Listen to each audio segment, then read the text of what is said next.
All right, everyone, we will get started. Good afternoon. It's good to see all of you again in person and online. For those of you tuning in on our live stream, I'm John Hudak, the Director of the Office of Cannabis Policy. This is the second meeting of the Cannabis Hospitality Task Force, which is a legislatively directed effort pursuant to Public Law 2023. Good to see all of you again in person and online. I know that guy. He's a real pain in the ass, that guy. So this is the second meeting of the Cannabis Hospitality Task Force, which is a legislatively directed effort pursuant to Public Law 2023, Chapter 679, or LD 40 from last legislative session. The task force is charged with reviewing how other states regulate cannabis hospitality establishments and to draft policy recommendations for regulating those establishments in Maine's adult use cannabis program. Our meetings and discussions will result in a report to the state legislature with the task force's findings and recommendations. I was really impressed with our first meeting a couple of weeks ago. Everyone was respectful, thoughtful, brought great ideas to the table, engaged with each other quite a bit. I'm excited for today and our next two task force meetings as well to continue that energy and that effort to get to the finish line and be able to put something together for the legislature ultimately. We heard a wide range of ideas for what cannabis hospitality could mean and look like in Maine in our first meeting. The purpose of today's meeting is to build upon those ideas and hopefully come to a consensus on two of the items the task force must consider in our formal recommendations. The first item is the kind of cannabis hospitality establishments or business models that make the most sense for Maine, and whether those establishments would have a single type of license or if there would be various license types for different business models. The second item is how different methods of consumption are to be regulated at cannabis hospitality establishments. We touched on each of these last week. As I said, we got a lot of good ideas that came out there on the table, but I think the best use of our time today is to really start to drill down and understand what people's perspectives are on each of these and to try to come to consensus, or if there is not consensus, to identify that as well. Before we segue into our agenda, I want to remind everyone a few housekeeping items that we usually put out there in advance of any public meeting. I don't have to worry about this group, but it's important to put those housekeeping items out there. It's important to continue to keep things respectful. We ask that you please keep comments and questions focused on the issues we're here to discuss and respect each other. This meeting is being recorded and live streamed. The video will be linked after the meeting on OCP's Cannabis Hospitality Task Force webpage. So please know that anything shared here today will be public record. Because we have a mix of people participating in person and online, we'd like everyone to try and raise their hand before commenting. Those of you on Zoom can use the raised hand emoji in Zoom's reaction function, use the chat and/or physically raise your hand on video so we can see it. And I'll do my best to do a better job than last time at noticing all of you online, especially since we now have a Hollywood Squares board on our screen. Okay, so let's jump right in. I'm gonna start today's meeting off with a deeper discussion on cannabis hospitality establishments and business models. In order to get to the other topics the task force is charged with considering, we first need to come to a decision about what types of cannabis hospitality establishments or business models we'd like to move forward with recommending. We'd like to base this discussion on the different establishment types or options that came through as themes in our last meeting. As a recap, those were 1, traditional consumption lounge model, 2, a restaurant or food-based model, 3, an accommodation-based model such as a bed and breakfast that allows cannabis and Airbnb, etc.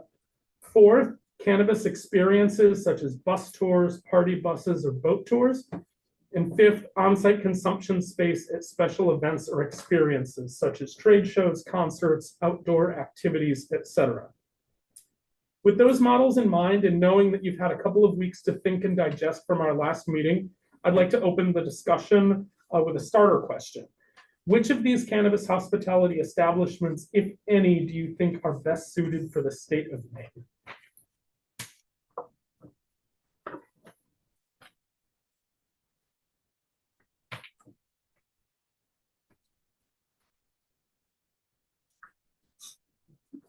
Not everyone at once. Sam. Hey everyone.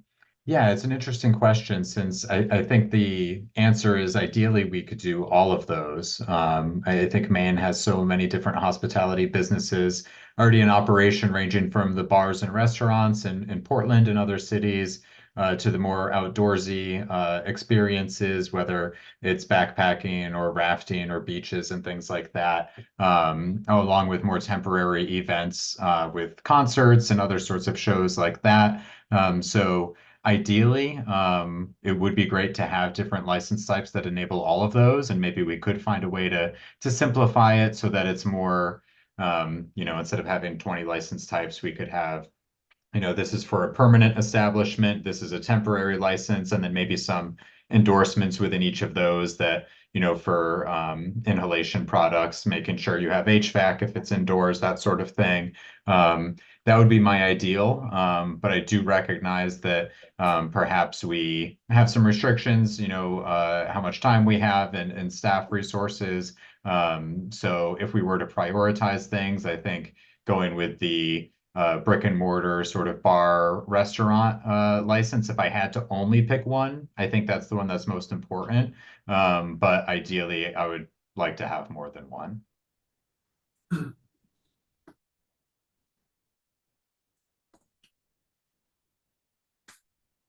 Anyone else? Natasha? I, for the most part, agree. However, my focus would be a little different. I see that the food and bar aspect of being incredibly complex. So to me, it seems like that one might be the one that would take the most effort to try to pull something together in regards to all the different types of regulations that would need to be combined from all over the place, from food, age, all the different aspects. Like him, I would like to see all of those categories move forward, but for me, I actually see that one being the most complex and possibly taking the longest to try to implement. So seeing the other ones, I guess, being prioritized ahead of that one, so that way you could get those put into place sooner while you're working on the complexity of the other. I see that as a good way to move forward with all of them at the same time, but understanding that complexity and that it might take it longer, the other ones might be able to come to fruition first. Great, thanks. Rose? Yes, good afternoon. My perspective on this is that any place we have tourism in the state of Maine, we ought to have cannabis tourism and or hospitality. That I don't think, separating out any possibility, it's sort of a, the market will, do what the market will allow. And, certainly I think the heaviest lift, it sounds like, is going to be is indoor smoking. But smoking is the, I know we're not there yet, but that's sort of the popular modality for consumption. So yeah, a bar, like a cannabis bar, or indoor lounge, but also definitely outdoor smoking areas that are specific, and then but also the outdoor activities, the the things that people come to Maine for, that I think that we can draw more people to the state when marketed. Everybody comes here already. So we want to draw more people in, specifying the cannabis hospitality aspect, and not leaving, as I said, not leaving any stone unturned, particularly for the outdoor festivals, events, concerts, campgrounds, those sorts of things, where folks can be outside and enjoying. Thank you, Rose. Heather? Hey, everybody. I was just thinking about what Sam initially said. And, maybe we could think about this in terms of, it would almost be like a layering a cannabis license on top of already licensed businesses. So, I think that, I think was it Rose just stated, campgrounds. So instead of a campground has regulatory requirements that it has to meet. So if a campground wanted to add a cannabis friendly aspect to it, it would be layering on another license on top, just like a campground could choose, I suppose, to have a bar and then layer on a bar license on top of it. And I think about like restaurant, similar. You layer on the license. Bus tours. If a bus tour wanted to be cannabis friendly, you would layer on a cannabis license, and the cannabis license would only relate to cannabis. So whatever it was determined were the right regulations for a cannabis tour bus would apply to that. That to me seems it seems like less of a lift than what we, when we think about like, a food establishment or a bar establishment has so many regulations. Yep. And if you're running a food establishment, you got to know what your regulations are and you need to abide by them. So layering on something would just be an additional regulatory requirement that an owner of a business chose to take on or not. Then you can divide them up into like indoor smoking, outdoor smoking, not smoking at all. And are there different requirements for each piece of that?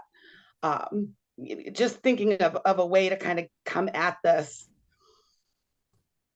in a simplified way. I know it makes it sound complicated when I'm like, okay, but if the cannabis hospitality license layers on, I own a campground and I'm going to layer on an indoor cannabis hospitality license because I'm going to have an indoor spot that I'm willing to commit to the HVAC requirements. And I also want to have an outdoor cannabis consumption spot that is adults only, whatever the requirements are. Then you would get 2 licenses or 2 endorsements to a license to have those activities there. Same thing with a concert. If you wanted to have a cannabis consumption area of your concert, you would layer it in. You could layer it in that way. And Heather, just to dig in a little bit on that, so I'm clear about what you mean. You're not suggesting that only sort of existing businesses that are existing now could convert into a cannabis business, but you could open a restaurant and then add onto it, right? This is sure. I only asked just because there is some content. There was a little bit of engagement at the last session, and I know there was quite a bit of discussion in front of the legislature on this about whether this would be something only available for existing businesses from that point forward. But you would be fine with sort of opening it more. I would want it to be open to any business that is going to agree to comply with the regulations, pay the annual fee, and subject themselves to OCP oversight. I don't care if it's an existing business or a new business. Thanks, Heather. Michelle? Hi, everybody. So to add on to Sam's, I do agree that I believe all of the avenues that you mentioned are definitely areas where we could take advantage of this particular program, where actually, there's so many different avenues, whether it be a camping trip or a kayaking trip, and I've been doing some research in some of the other states. There's so many opportunities. There's places that do all-inclusive for 20 vacations, bed and breakfast. I mean, there's cannabis-friendly art classes where I think somebody might have mentioned it in the last meeting, where you go and here's a canvas for painting, and then they're consuming cannabis while they're working through the art. So I do think that those all have opportunities with us. Obviously, some I feel just listening are falling under an event licensure with the new event licensure, and then do we, add on to something else kind of to follow up to Heather's conversation pieces, that what are these licenses going to look like for everybody? So mine is kind of twofold as well. So, are we adding on, so for a concert venue, are we adding on something to the event license where there's consumption being offered. Almost like the only thing I can think of right now is like a caregiver license where you're selecting like which activities you're actually participating in. So like if you're a caregiver, are you cultivating? Are you just retail? Are you cultivating, manufacturing, and retail and delivery? I mean, there's just a lot of avenues, but you're selecting what activities you're going to be doing. So I think that that's definitely something we need to look at is it, and to Heather's point, is this an all year thing or is it an event thing? Is it, what way are we going to do it? Because you don't want to have, if somebody's only having a one-time deal, it should just be that, one-time event license. But if this is something where it's like a bed and breakfast, where they're going to be offering it all the time, then obviously that's a year-long license. Are you doing this in addition to, a cultivating license or a retail license? Like, is this something that's another checkoff for it? Thank you, Rochelle. I see we've had a couple of people jump in, both here in the room and online in the last few minutes. So just to catch everyone up, we're talking now about which of the cannabis hospitality establishments, if any, do you think are best suited for Maine? And from the previous meeting of the task force, we had found 5 general themes so far that people were expressed interest in: a traditional consumption lounge, a restaurant or food-based model, an accommodation-based model such as a bed and breakfast or an Airbnb, cannabis experiences such as bus tours, party buses, boat tours, etc., and on-site consumption spaces at special events or experiences such as trade shows, concerts, or outdoor activities. So just wanted to make sure everyone is on the same page. And Chris, you're next. Thank you. I think there's value in all these options, the 5 that you talked about for the state of Maine. I think from the conversation we had last time, we talked about a ton of different models in which this might work.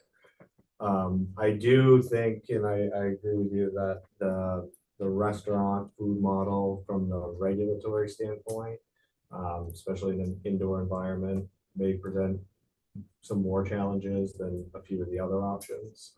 And I kind of like that tiered, I guess not tiered, but phased kind of look at it, where maybe we can look at some of the things that are already happening in outdoor venues that are in the gray area right now. And is there a way to get some of those online as we work on some of these other uses? Thank you, Chris. Who else?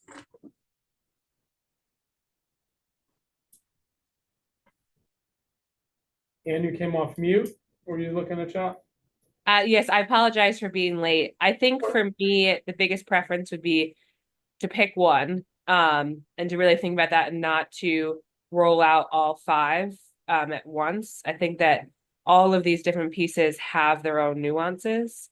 To me, as I mentioned last call, I'm really concerned about the time it takes to have the cannabis leave their body, either through ingestion or smoking, and being really mindful of not having this affect the Clean Air Act. So I guess the cannabis experiences where you're almost on a designated driver car that picks you up, brings you someplace, feels like the most appropriate way to start. But I still need to think a little bit more through that. But just trying to figure out which seems like the easiest for both the industry, the consumer, public safety, everyone, to try to figure out all the nuances behind it.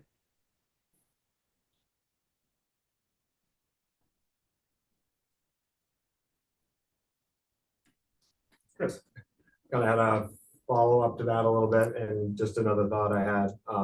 I have had a handful of conversations, since our last meeting with some of our licensees and some other around the industry, and something that struck me, and kind of about that accommodations piece. That may be a decent place to start as well, because then we're talking about them being in one place and having an overnight stay, as opposed to a lot of the other uses that we're talking about are a destination and then a travel after. So that may be an option for, again, a kind of phase rollout of this. for Chris and Anne, to engage a little bit on the points that you made. Do you see starting in one place as sort of a pilot project to see if this works, or to start in one place and then have a true phased effort to some of the other activities? I think for me, a pilot project would make the most sense. I think that maybe other people disagree, but our legislature comes in fairly often. You know, it's not like it's not the federal government where it's going to be 5 years until something else happens. It could be our recommendation is let's create the laws around one piece, and then in the second session of the 132nd or the 133rd, you kind of chip away at it. It feels like to me we need to be thoughtful about it to make sure the public is reacting in the way that we think they will to this. I think for me, that would make more sense than kind of a phased approach where you immediately add on everything right away. And then you don't have time to think through the consequences after you've actually had this on the ground and see how it's working.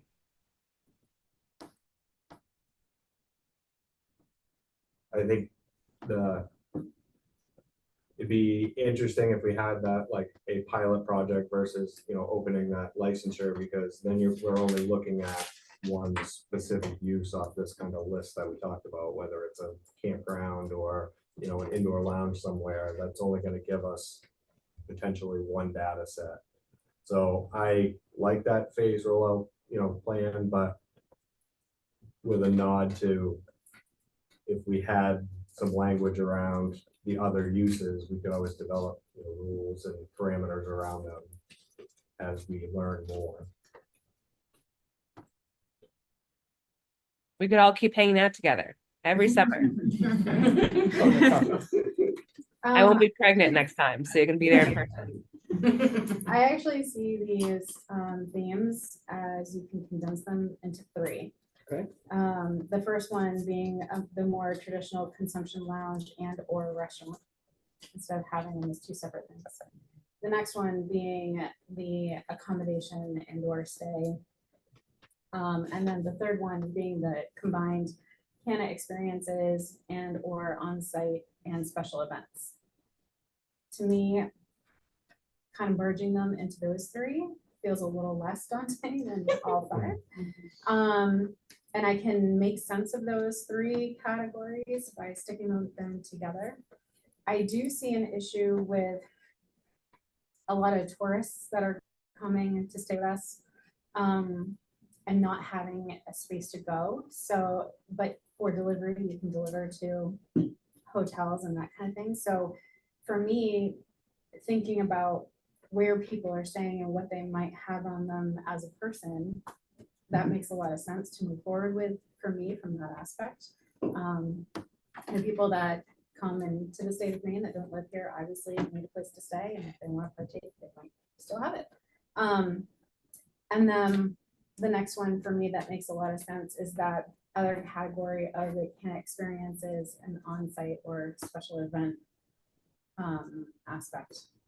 Those would be for me the 2 themes that I really think if we were going to pilot something, it would be those 2 for me that I see being the ones that would most meld themselves statewide, as far as being more easily accessible to a larger number potentially of businesses that could partake in that, because there are so many different options and you can get so creative within those categories. So just to make sure I heard you correctly, if hypothetically, if there were to be a pilot, the sort of combining options 4 and 5, the cannabis experience and the on-site consumption at special events were the 2 that, as well as accommodation. So as well as accommodation. yeah, so 3 different categories, but combining those, the experiences and special event as one. Got it. And then accommodation, and then the traditional smoking consumption lounge food would be a separate one. So working off of that is an idea of how to condense these into the 3 categories that Natasha mentioned. The traditional lounge and the restaurant model is one bucket, the accommodation based is a second bucket, and the experiences and on-site consumption space at special events is a third bucket. I'd love to hear what you all think of sort of condensing into those buckets. Chris gives a thumbs up. I do think it makes it a little less daunting, and I think there's some real similarities in those groups there. And I would actually agree with on the new 2 and 3 accommodations and experiences and events as the 2, I guess, pilot pieces. Hey, John, can I follow up on Natasha? Please. I just have a question for the current operators, current cannabis licensees related to what are the expectations of your customers when they're coming in? Like, are they asking for a particular, like, are they asking for on-site consumption? Are they saying, you know, do you have edibles because I can't smoke at my bed and breakfast? Or, you know, I'm just trying to get a sense of what is the experience right now, because we've heard, again, like at the legislature, we heard a lot of interest in smoking lounges, but here we're hearing different. So I'm just trying to get a sense of what you're hearing from your customers too.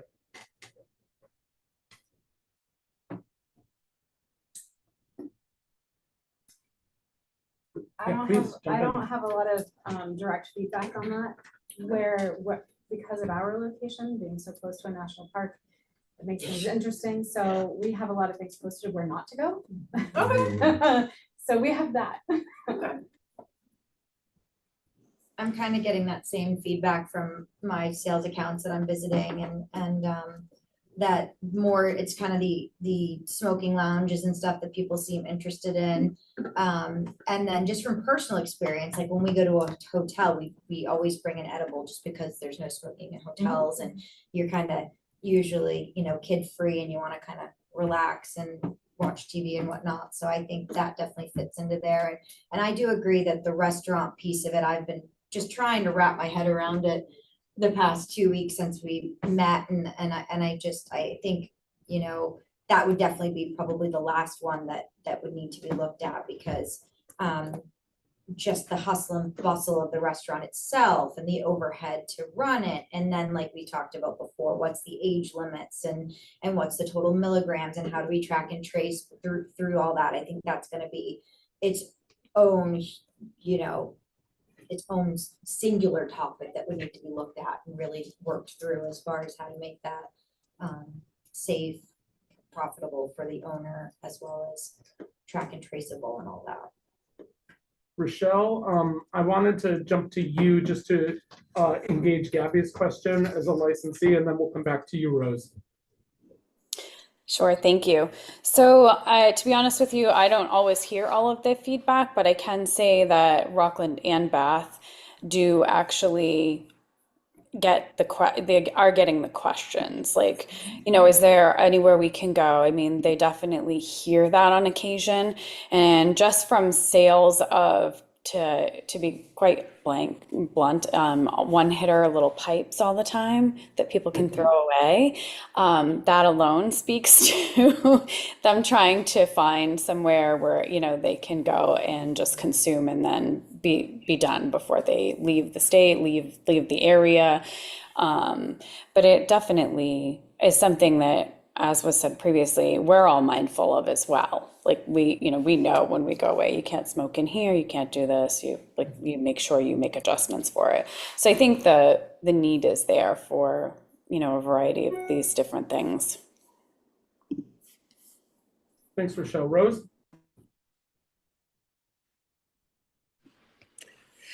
Thank you. So I actually, I'm not in favor of the single modality test case, but the idea of narrowing down to a consumption lounge, some type of accommodation, and the on-site and special event for outdoor.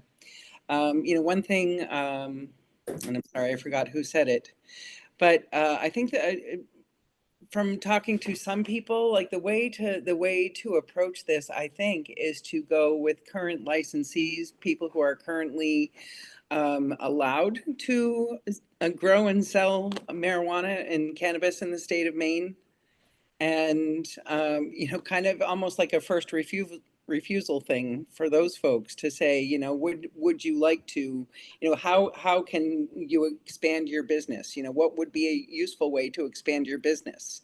Because I really do think that there's an appetite to increase the market demand in Maine. Growers have product to move, I think, and but instead of enticing new businesses right out of the gate, go with the folks who are currently, as I said, currently licensed for sale and distribution, to give them the opportunity for a new modality of sales. And I think that there are people who are thinking about that already, thinking about, for lack of a better term, a bar that features cannabis, but, not alcohol, obviously. But, a place where you can go and purchase and consume right there, indoor, outdoor, and then, as well as accommodations. And, I think it's just, it's a huge market for the state of Maine that, we're kind of missing. I'm glad that we're doing this, and, but sort of opening the doors a little more widely, and giving the current, folks who are currently hold those licenses, to give them the opportunity to expand into these, I like the 3 areas that narrowed down. As a consumer, those I think would satisfy my interests. Rose, can I engage with you on that point a little bit, just to get a little more clarification from you, the idea of licenses being set aside for existing operators. Do you see that as a short-term window in which those licenses for, we'll just call them hospitality licenses for lack of a better term at this point, are available to existing cannabis businesses for a set period of time, or a sort of permanent arrangement? Oh, no, I think, as a first refusal, to give the people who are here and building, who have been building the businesses, who have been sort of bringing cannabis to the forefront, from way back in the medical days, and then through, recreational, and the 4 years it took to make that actually operational. People, I think a lot of people have invested a lot of time and money, and that they're still, I'm not sure. I live near Maine Cannabis Exchange, and that guy's been in business since the beginning. I think he said that that he was maybe the second one to open, and he's got 2 locations here in South Portland, and he's closing one because he's just not making the money. And so I think that opportunities for existing license holders to expand their business and increase their market, that I don't want to say that we owe it to them, but I think it would be a nice opportunity, a nice chance for people, for the people who have laid the foundation for this, to have the opportunity to capitalize on it. Thank you, Rose. Rochelle, I think your hand is back up, correct, for a separate point from talking to Gabby's point? Yes, that's correct. So thank you. So actually, Rose, in alignment with you, and just trying to expand on this and see how we could do it without giving preferential treatment, is maybe in a trial. I think it was Tasha that suggested doing like trial. I forget who said it. I'm sorry. I think it might have been Tasha.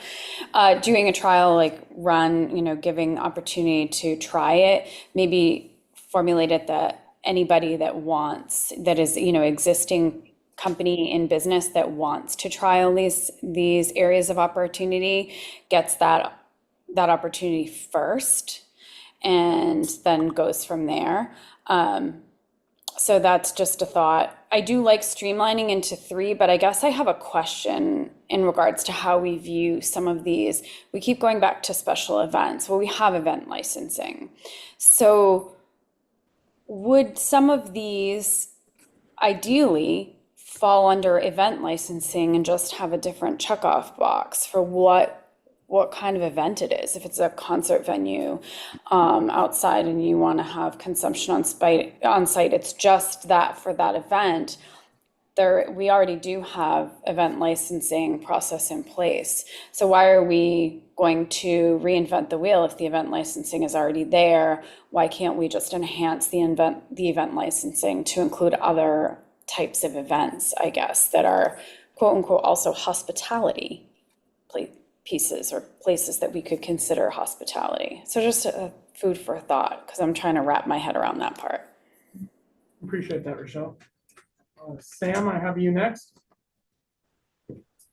Yeah, I just wanted to respond to the suggestion about having existing cannabis retailers be, whether it's short or long term, having exclusive rights to hospitality licenses. And I understand some of the reasons for it, because especially if we're trying to get the program up and running quickly, folks who are already known entities to OCP and familiar with cannabis compliance, are some of the really good candidates for, getting one of these businesses up and running. But I would not support having it be exclusive to those folks. I think it'll probably be easiest for those folks anyway, even if we have it be kind of open wide. But there's also, those folks know cannabis, but on the most simple level, they're retailers, which is often a very different business than hospitality, of having customers, in your facility being served. And so if there was, say, a restaurant that doesn't serve alcohol, doesn't have a liquor license, and says, hey, we'd love to get a cannabis license, I think an existing restaurant or an existing other business, concert venue, et cetera, kind of has just as much already set up. They don't have the cannabis part, but they have the events part, the hospitality part, and I think it should be open to those folks as well. And one other reason too is also just in Portland specifically, we have many cannabis retailers, but from the ones that I've been to, I can't think of any that would actually have enough space to have any sort of on-site consumption. A lot of them here, being pretty urban, are pretty small. So if we constrained it to those folks, it would be tough for a lot of Portland operators to have access to that. So they would need to, have a separate facility. So definitely understand the idea of trying to get this up and running quickly, but I'm real nervous about the idea of having it be, explicitly exclusive to licensees. Thanks, Sam. We'll go to Rose next.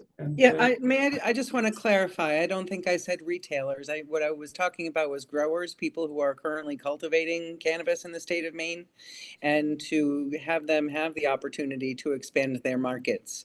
And the farms are not in Portland. The farms are out in away and around. And I think that anybody who's looking at this is probably also already looking at space to say, where can we expand? Where could we go that we could, accommodate our needs to expand? So I don't want to argue, but I do think, the folks who are bringing the product to the market should be given the first, just the first opportunity to benefit from this expansion. Just my no opinion. worries, Rose. Disagreement is healthy in this group. We don't have to agree on everything, so no worries about that. And I just wanted to get some clarity because we keep using consumption very broadly. And I mentioned at the beginning that it can mean different things. And I think we need to get a little bit more specific on whether that's edibles or inhalation. And for me, looking at the statutes, it's very clear that the smoking is going to be a barrier. And as someone who was, on the ground for LD40, where this came out of, legislators were very opposed to altering the Clean Indoor Act.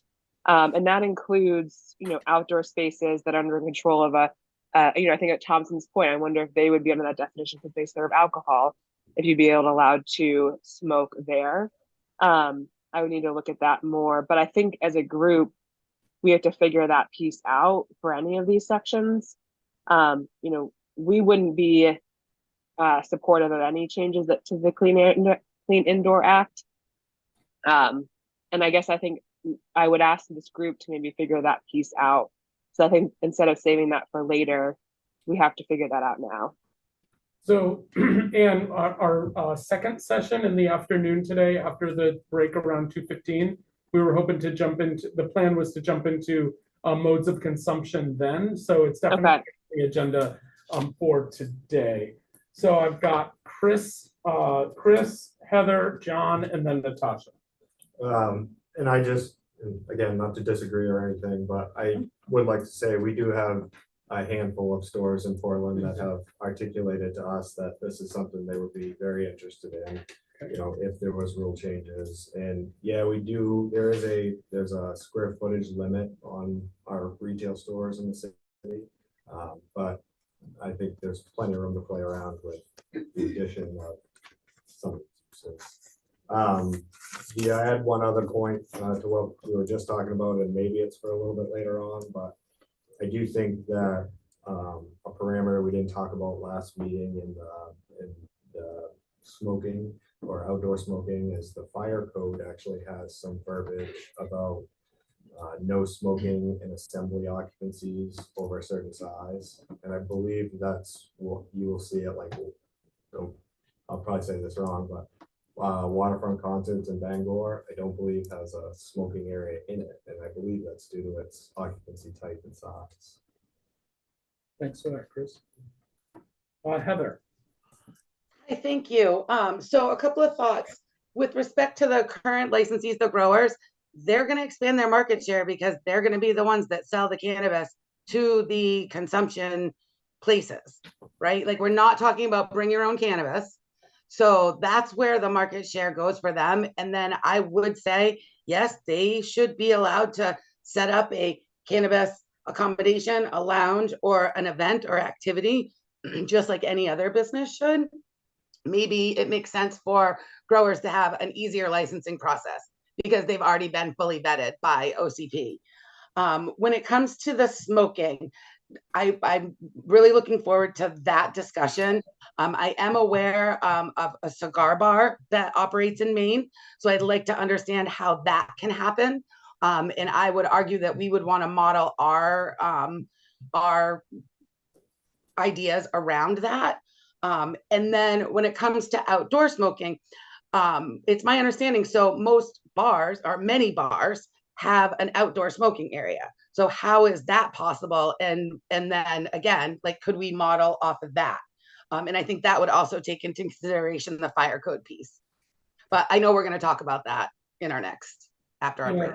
Thanks, Heather. And what I'll do is I'll start the beginning of the next session. I'm talking a little bit about the cigar bar. We did look into that a little bit since it did come up in the last session. And so we'll start there, but I'm also looking forward to that discussion in the second set in the afternoon. And I think it's important for us to identify, if we're talking about these hospitality businesses selling cannabis to their, the people that come to their business, or, as it stands right now, if I want to go on a bus tour and eat an edible before I get on the bus, I'm going to do that, and no special license needed. So I think, is it that people want to be able to advertise that they're offering this on these activities or in their facilities? I guess it's kind of, as we continue to speak, it kind of just gets bigger and bigger in terms of what are we really talking about here? Doesn't feel like we're really kind of, it feels like it's getting bigger instead of more pointed or easier, I guess. Thank you, Heather. John Rio? I'm good. I kind of echo the last three comments people made too. I'm having a hard time wrapping my head around, looking at consumption without narrowing it down to, what the group's focused on, right? There's a lot of smoking regulations in place, and I think that's a tough one to, take as part of this group, and make that difference from, cannabis to tobacco. And, if we narrow it down too, I think that will help with the, what are we looking at for the retail end, whether it's just food, it's, edibles, gummies, marijuana, allowed to be smoked, vaped. I think that'll help for the next conversation we're kind of leading up to. Natasha, I have next, Um, and then Nate. mine was more a question for Anne, which can wait. But I also wanted to circle back a little bit to the conversation about the limiting of licensing. I think that if that were to be done, limiting it to anyone that's already licensed within the adult use space makes sense, regardless if it's cultivation or retail. But I have a hard time with that idea of limiting it to that in general, because I feel like there's so many other opportunities to be creative. Just jotting notes down. All right, Nate. Thanks. Yeah, I agree with what John said. I think we're starting pretty pie in the sky is not the right term, but I think we get to nail down specifics a little bit more about what's realistic and what's attainable. I don't know if today's the meeting for it, but I think it would be, I know that we have HIP as an ex officio, and obviously Bablo is here as well. I'd like to hear from them eventually on what the current licenses are and how they see this potentially fitting into that, and what challenges coordinating between Bablo and HIP might exist. Just so that we know what they're thinking before we craft something and they say that they can't do it. Thank you, Nate. We're trying to get Bablo for the next meeting, and so we're going to do our damnedest to do that. They're not present today, but would anyone like to respond to Nate? Yeah. Yes, Yeah, Lisa. just, I think we ought to invite, I did speak with Elizabeth Reardon at the AG's office, and Devin Cummings is a tobacco enforcement coordinator. I did let them know that there are a lot of smoking questions. I mean, we HIP only licenses the retail tobacco. We're not the enforcement coordinators. I don't know the laws and rules like they do. And Elizabeth can, I think we should invite her. I did let her know there were questions, and we might like to, have representation on that so we could get some questions answered. Absolutely. So maybe sending her an invite or something. Yes, we'll definitely do That that. would be great, because I would like her to speak to, she could speak to these questions. You said Elizabeth Reardon, and you Yeah, she's mentioned the a second AG, name. and then Devin Devin. Cummings is the tobacco enforcement coordinator. So we work pretty closely together, like we issue the license, but we don't have any authority to do the enforcement piece of it. Great. Have I missed any hands on this topic?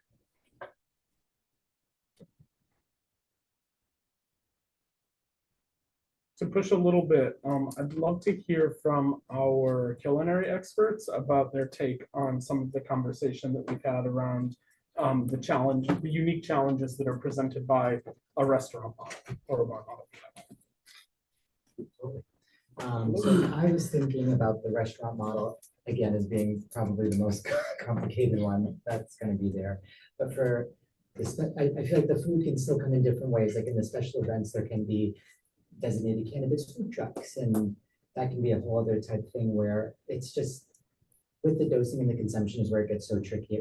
We really have to specify what concentrates are going to be used, because then that can change the onset, the duration of how long it's going to be in someone's system once they ingest it. So I think once we pinpoint what mediums we're going to use and what ways that those mediums can go out to people, I guess. Yeah, it's hard to put in words, but yeah, I think it's just going to come down to pinpointing what people are going to actually be ingesting and what they're going to be offering.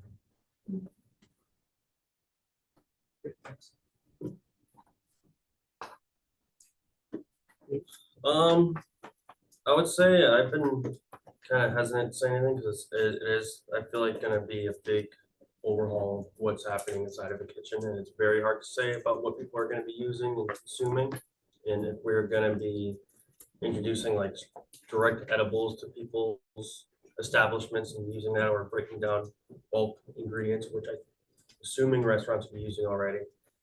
I just see a big check and balance system back and behind the kitchen instead of tickets just going out like normal. And things being broken down, and every single person that's getting something dosed is being looked at by not just one person preparing it. I think it's so hard to say about what we're gonna do in the restaurant right now because there's so many things that could go wrong, and I'm not really sure what regulations we're gonna have for extracts and things like that. So it's really hard for me to pinpoint how we're gonna do anything yet. I know how I would do it. I know how I do things, but without there being a base of what people are gonna use, it's really hard to regulate that. And in my opinion, you're looking at concentrates, you're looking at base ingredients. Most chefs won't want to take in a random ingredient and break it down. You're looking at base concentrates and things like that, and breaking down bulk ingredients. So it's just kind of really hard to figure it out until we figure out what restaurants are going to use. Scott, and then Julie. So yeah, I just want to latch on to that thought about restaurants. You know, I think that we don't have enough information, again, as I said in the first meeting, about how mixing alcohol and edibles or any form of cannabis affects people. And the information that we know certainly suggests that it exacerbates impairment. So I think that the model for Maine is best to be serving cannabis in places and locations that don't serve alcohol. Thank you, Scott. Julie? Yeah, I mean, I've been thinking a lot about it, and I think it has to kind of echo like what us edible manufacturers do in our kitchens, where, you know, every square inch has to have a camera on it. There can't be any you know, blackout spots.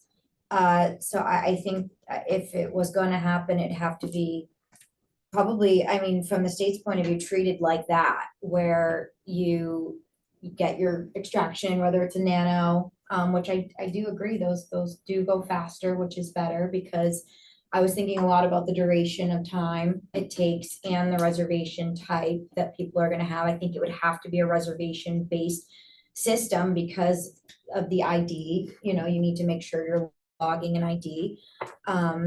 So I think it would absolutely have to be a 21 plus restaurant. And then I think in the reservation, you'd have to state how you're going to get home. Is it an Uber? Is it a family member picking you up? Is somebody not participating? And then I see it, like I mentioned last time, being like when we make a big batch of gummies, we have to submit so many. So you know it's going to be a vinaigrette, and then you have to submit that many ounces of it to the lab. It has to be tested. Then metric passes it. It shows as a pass in your metric, and then you serve it to the table that's been logged as, you know, John Doe and Susan whatever. Get that. I guess my questions would be, with the 10 milligrams for adult use, is that 10 milligrams per person in your establishment, or is that 10 milligrams per serving? So can they, because somebody that does have a higher usage is a 100 milligram person, you know, serving them 2.5, 2.5, 2.5 to 10, it's not going to really get them the effects that they're looking for. So is it the 10 milligrams per vinaigrette, or is it per total while you're dining in the establishment? I think that needs to be looked at as well. So yeah, that's kind of how I see it. It'd probably have to be, you know, really, they'd have to have their stuff together. It wouldn't just be, hey, I'm coming in and here's my ID on the bar. I want to, you know, eat whatever this batch of popcorn is, and then I'm walking out the door. I think what the state is going to be looking for, from what I've dealt with at our kitchen, it's going to have to be much more track and traced. So Julie, just to engage on that a little bit more, we've heard there have been some conversations in front of the legislature about a lot of these ideas, restaurants included, and there's a sort of simplicity that gets offered about, oh, you just, you know, infuse cannabis and then you serve it. But for David and Julie, what I'm hearing from both of you is it creates complications in back of house, but it also creates complications in the front of house too. Okay. It's good to know. We haven't heard that really engaged in that fine of detail. And Pablo, you made similar points as well about just complications through and through all parts of the operation of a restaurant. She has her hand raised. Oh, sorry. Yeah, it's going back to something Scott said, so that's fine. Did you have another point, David? I have done cannabis dining and I have overhauled it multiple times, and this how I do it recently. It's very particular and it's very meticulous, and there's a lot of check and balances. There's a lot of tape. There's a whatever you would do. There's a lot of taking down everybody's information, breaking down their dose. There's a lot of everything people are consuming is written down. So it's almost even more than a ticket at that point. Everything that someone consumed is crossed out. Everything, every single step of somebody eating something is taken into account and checked off. There's a check and balance for every little thing. That way, you know someone ate 2.5, you know what their limit is. I do think a 10 milligram, there has to be some sort of cap. We have to figure out a cap. You're gonna lose your total, you're gonna lose your entire demographic if you cap it way too low. And 10 milligrams is like, for some people that will mess them up. For some people, they'll laugh at you. And most people, I think, they won't feel it. So we need to figure out a cap. I have a request for information. Sure. Just, we've heard in both meetings, we've heard about nano emulsions and how they hit you quicker. And I'm wondering, because we've never specified any sort of, in any of the regulations or in the laws, any sort of particular routes of administration or particular kinds of, we have a few things that are prohibited.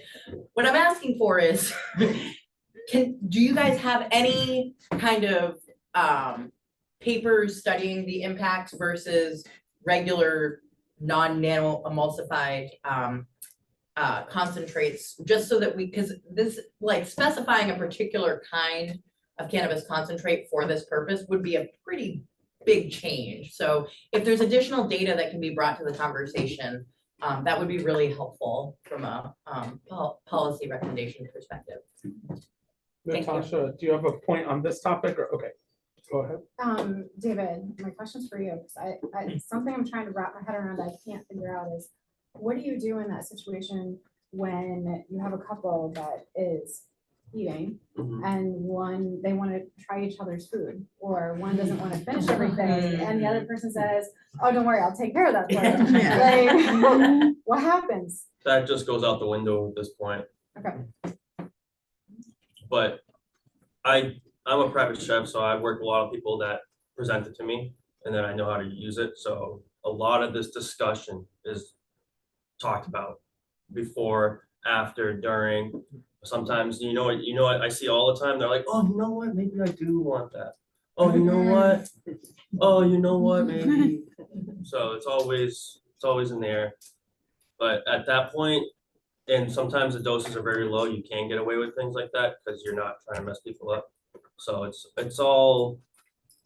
hard to say. You have to. I work in a very weird realm where I'm right hands-on with all these people, so it's very catered. But that is a big toss-up. I would just say that doesn't happen after. So just thinking about a restaurant, like when I go out to dinner with my husband, like like reaching over and Your fries trying and his someone's fries. wine, right? or vice versa, depending. I assume it's on this point. So Pablo and then Julie before we move to Lexi and John. Yeah, so I was just thinking about capping it off at like a certain amount. If there are people that want to opt for a higher dose, then that's maybe where we start getting into playing with like the ratios and like maybe offering like a 15 or a 20, but then in that 50, if it goes past 10, that's when we start adding CBD to kind of counteract the psychoactive effects. So I think that it is an option to have higher dose, but then you have to start kind of playing with the chemistry of it and seeing how it's gonna end for the end result.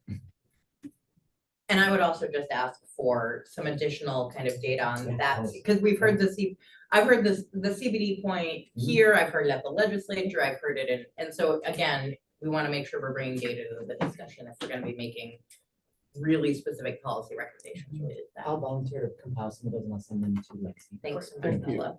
Julie, then David?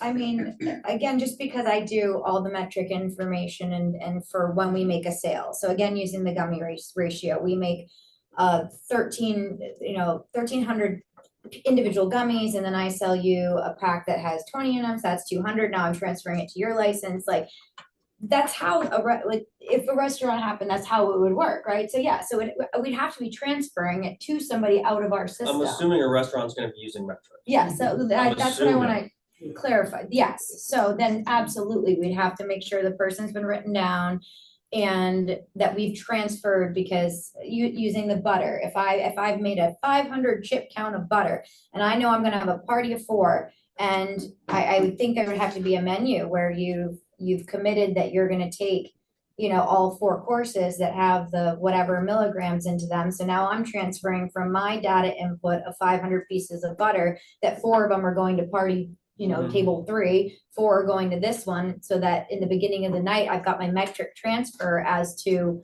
that reservation seating. Yep. Because I mean, you gotta match it up. Like so I think I that's, agree. yeah. Metric is, I know metric's a hassle, but I don't understand how restaurants would regulate any cannabis consumption without being part of metric.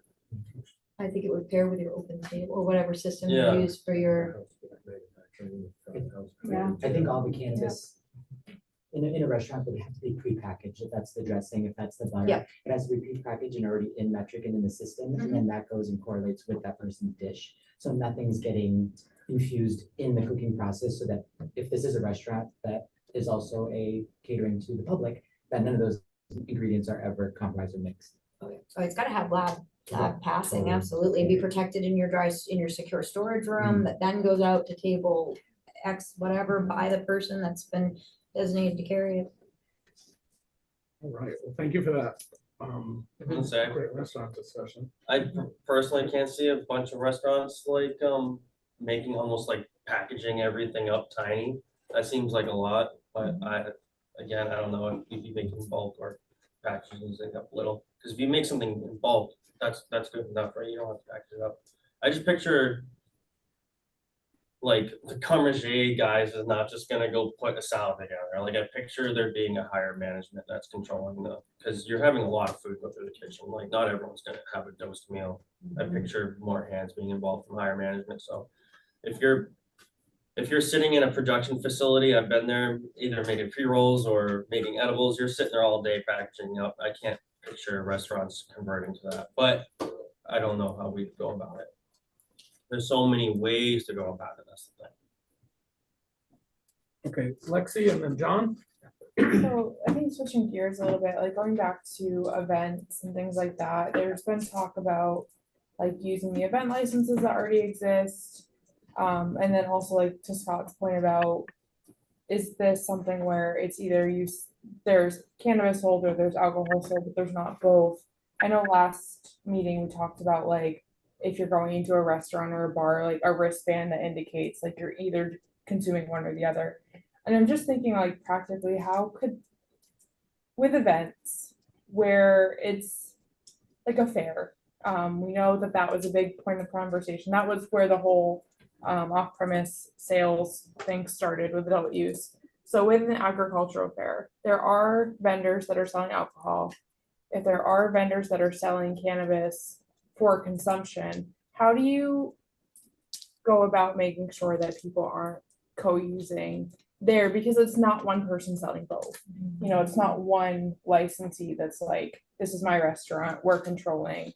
It's staff here, it's staff there. And I just think that's something to really consider with the enforcement, the public safety, the public health. And then, I mean, events in general, this is going to be a surprise to no one that there's been a lot of concerns about that piece from the get-go, just because a lot of events and like the fairs, the concerts, the whatnot, they're family friendly. And so yes, there is a lot of alcohol used, and I don't necessarily agree that at like a family event that's our favorite thing in public health from a modeling perspective.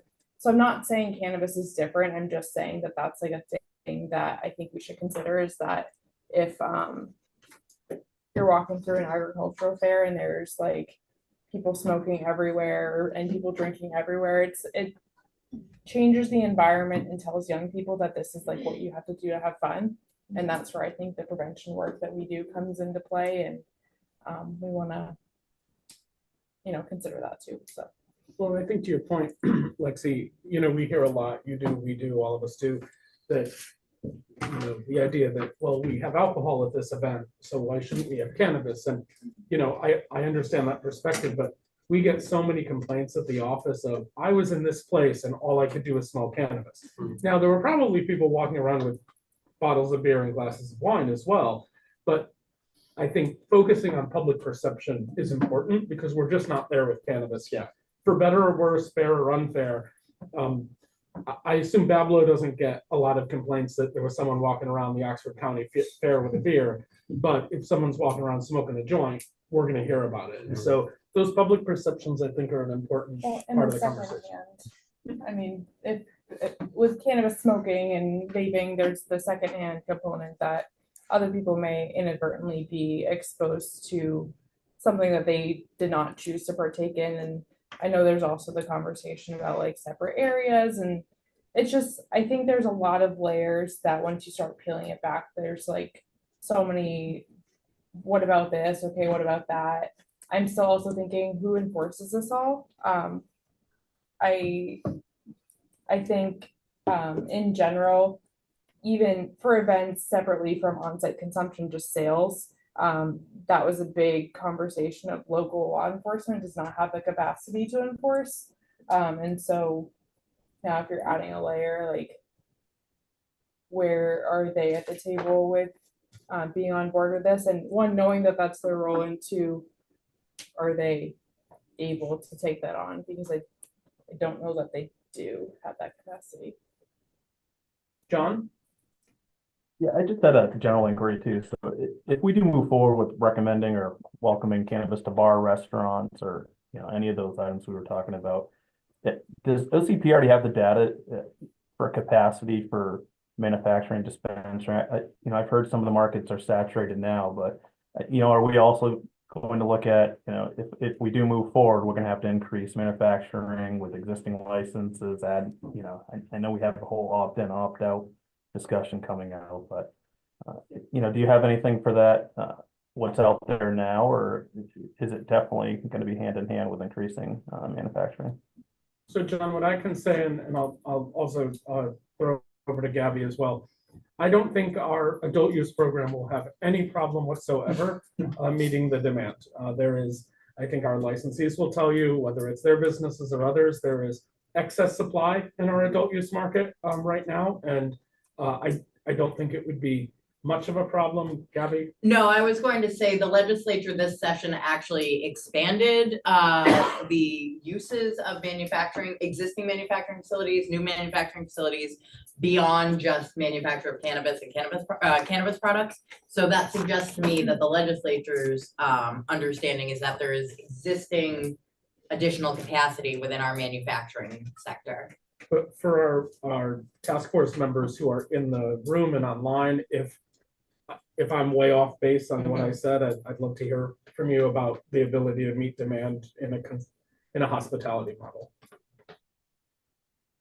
I think there's a lot of product that people aren't able to push out right now. So I think we're doing very well.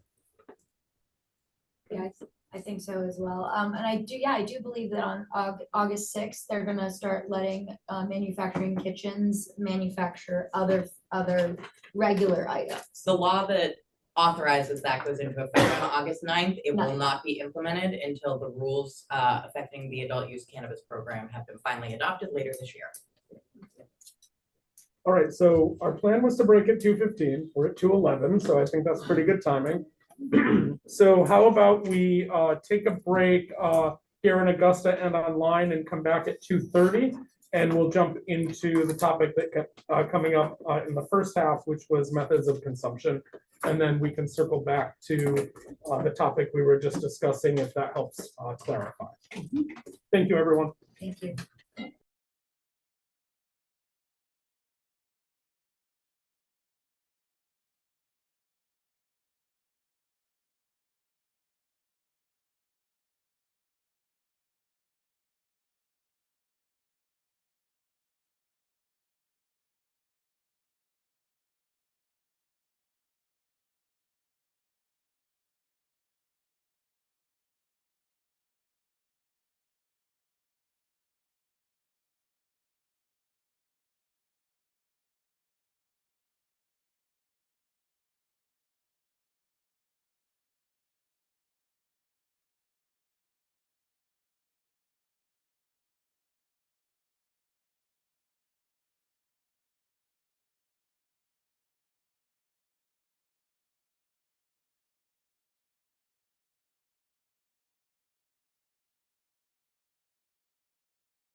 Welcome back, everyone. Your break was fun, if not too short of one. We've got a few questions that are still outstanding, but I'd like to jump into the question about methods of consumption. This came up in our previous session. It came up at the previous task force meeting, and I think a few really important points were made that until we fully understand what methods of consumption this group believes is the direction to go in, that will help us understand what types of establishments we'll have. So very basically, to open the floor, methods of consumption do you all think should be allowed, and at what types of establishments? Natasha. I actually have a follow-up question first for Anne. Sure. That I diverted to this point. And you had said that you didn't like the idea of anything being impaled inside, indoor? Yeah. Okay. And I was just wondering, in your perspective, if something was outside, you still feel the same way? For me, what I think we should be is mindful of the language already in the statute. And the statute has laid out certain perimeters for outdoor spaces as well. And so my biggest concern is that we're not trying to create an exemption to this piece, because I think that a lot of people work to get this in the statute for good reason, because the effects of smoking around other people, around, the individual smoking, around the secondhand smoke. And so I would refer to the statute, which does have pieces about outdoor eating areas not being allowed for smoking. There's really just small, exceptions to it. And I don't know if I was coming back from the break. I don't know if we already talked about that cigar lounge. I wonder if that was just grandfathered in, because there is a provision about that piece. And so I just would be curious to hear about that as well. Yeah, thank you for that reminder. And so we looked into the cigar lounge down in Southern Maine. That is a lounge that was grandfathered in when. Oh, I think it's no longer, I just asked licensing, it's no longer open. It's oh, closed. okay. So there are no So cigar lounges. there was But it one, was and it was called grandfathered in Purple Caterpillar or something. prior to the law taking Yes, effect. correct. And now it was a hookah lounge. Gotcha. Yeah. What about Cannabis, a cigar bar in South Florida? It could have been that one too, or there were, that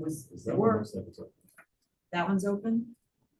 Well, I did a quick Google search earlier. Let me ask. That was the Purple Cat. Because there is a provision in the statute, I know you all sent it around, that it's anything that was existing prior to January 1st, 2007. And so for me, that's not, I think that's, interesting, but I don't think that is something that should define our work, that there's one or a couple that are still because they were there beforehand. And if it's, I hate reading statutes, but if you look, there's kind of references to other pieces as well. And there's reference to an outdoor eating area, and that's defined in another section. An outdoor eating area means a patio deck or other property that's partially enclosed or open to the sky that is permitted for outdoor eating or drinking under the control of an eating establishment. And so I don't know, I was thinking at Thompson's point, they serve alcohol there. I don't know if that would be restricted as well. So I think we just have to be mindful of existing laws in this piece. Natasha. The reason for my ask is where we were talking previously about Canna experiences and tours and that kind of thing. And I think it was Rochelle who also was talking about a popular seller where the one-hit vapes, did I get that right? Mm-hmm. I think that would create a faster onset of an effect if that was the method of experience prior to boarding a bus or prior to getting on a boat for a tour or prior to partaking. And then that way, if you're out on a tour that takes a couple of hours, by the time you come back, you're essentially sobering up, or those effects are wearing off. And then you can go about your day and get to from point A to point B and are less likely to be under the influence of anything. So for me, because of that, and it would be outside, I'm picturing this being outside of something where you would be sitting in a restaurant type environment, because it would be focused on more of that can experience with that being the focus. That's why I was asking, because to me, it makes sense that that would be a modality that you could partake in. That seems like it would be a good way to ensure the safety for all.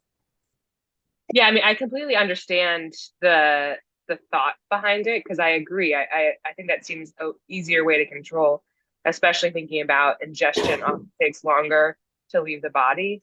For me, though, you know, I've talked to folks from the American Lung Society, like different public health folks around this Clean Air Act, and this is definitely a line that we don't want to go across just because of the work to get here on this piece. And so I wonder if there are ways, I mean, you know, if there's a space that they control that they don't serve food at or drinks, you know, would that not be a part of it? So I guess my only request is that this group not try to create an exception in the statute. All right, I have Sam, then Rose, then Steve. Yeah, so chiming in on the methods of consumption question, there's a lot of things that, you know, I have weak opinions about that this task force is going to be handling, very open to compromise and talking through different things. But one of the areas that I think is a must is allowing inhalation of some sort at these businesses, because otherwise it's just not going to have any real world impact. Right now, currently, you know, if we went with just edibles, for example, I don't think many businesses would go for that. And it also wouldn't have a big impact for consumers, since already people can eat an edible and go to a restaurant or to the movies or something like that. So we wouldn't have much of an impact there. And also, I think a major goal was, you know, explicitly or implicitly in creating these hospitality businesses is to reduce public smoking, because right now, at least in denser places like Portland, that is incredibly common and I think a big problem. I think I mentioned that last meeting, I'd much rather, you know, have people smoking in a consumption business than on the sidewalk where people are walking around, including, you know, minors. So whether So inhalation, I think, is a thing that's really important, whether that's smoking or vaping. I'm much more flexible on. I think it has to be allowed indoors just because we live in Maine, and if we're saying, okay, you can smoke but only outdoors, you know, that's not very workable in the winter months. And I don't know enough details about the Clean Air Act legislation to know, you know, exactly what this would look like in relation to that, and whether it's requiring a carve out or can comply with it in some way.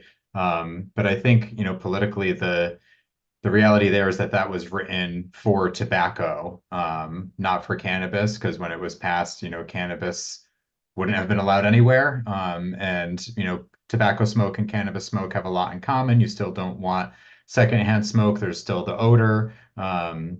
But tobacco smoke is much, like, you know, thicker and sticky, for lack of a better word, than cannabis smoke.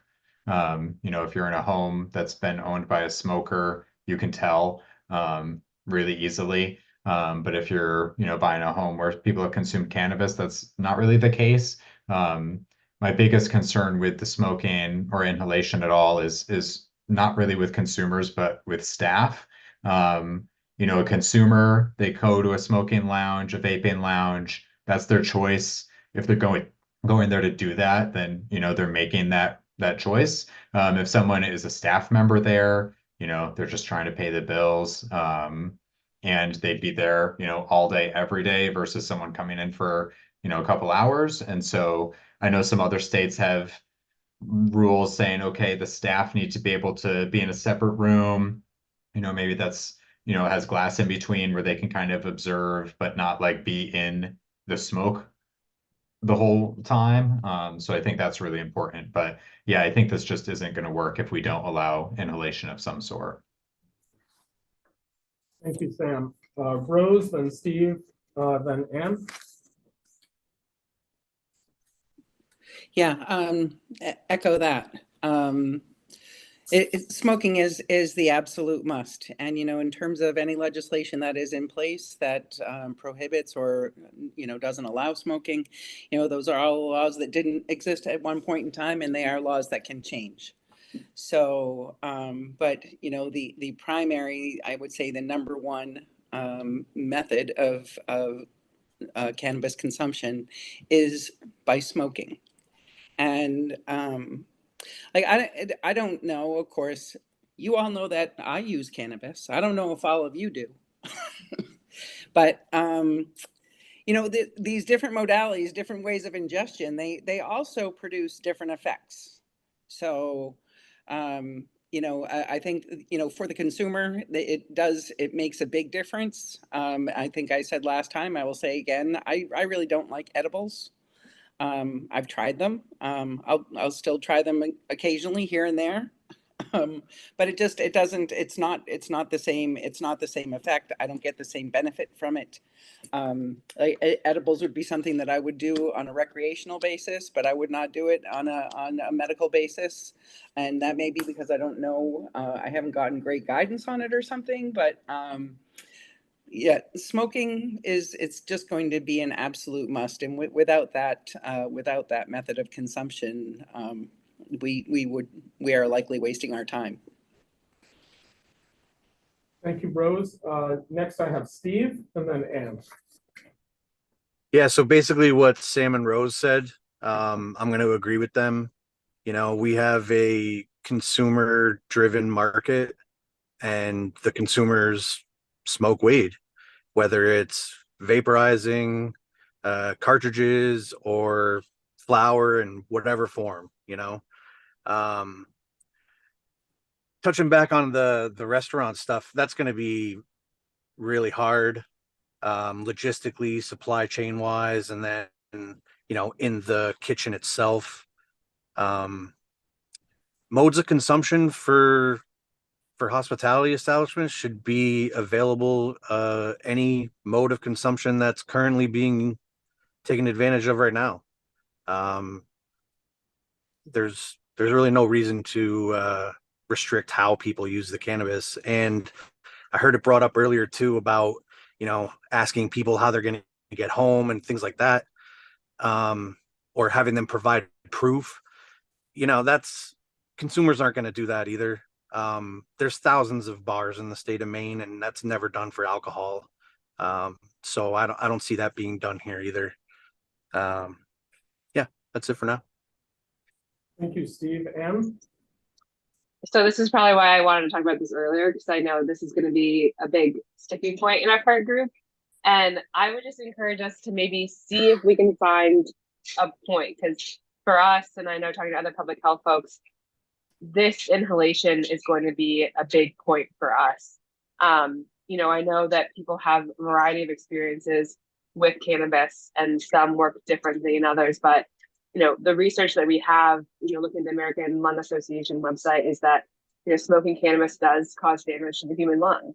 And I think that that's, you know, I think someone mentioned earlier that, you know, cannabis and alcohol are different. We just don't have enough research on cannabis yet because of, I would blame the federal government scheduling it inappropriately. But I think that's where we are at. And so if we do want to work together as a group to try to find something to move this forward, I would just hope that we could, because if it comes to be that a recommendation is involving this piece, it's something that we wouldn't be able to get behind. And so that's why I just want to try to figure this out now before we get too far in our work, because I want to be a transparent partner and stakeholder on this piece. Thank you for that, Anne. Chris? Can I ask a follow-up to that? Please. Would you, if it met the parameters of the Clean Indoor Air Act around those potential outdoor areas? Yeah, I mean, I think if we can look at that, maybe we can have an expert who comes to talk at the next meeting around that. Like, is there any piece in that would allow for, you know, someone who owns a business who has a backyard and they use that, but I don't know. I would have to look more into that. But for us, that statute as it's written is kind of our boundary line.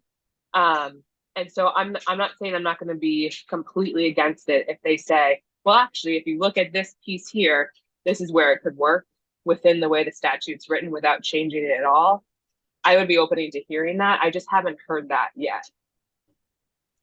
Thank you. Lisa? So I know we were talking about Camp Laughing Grass last time, and I just looked in, more into that. It's a privately owned campground. They can select guests or not. Minors under the age of 21 are not allowed. Again, private residents, no entry without reservations, no day visitors. There's the packages that they sell, they do not include, so I misspoke last time, they do not include any edibles or anything like that. They do have like smoking apparatuses that you can buy. And they provide the apparel, the smoking apparel in those rooms. So that's how that campground is.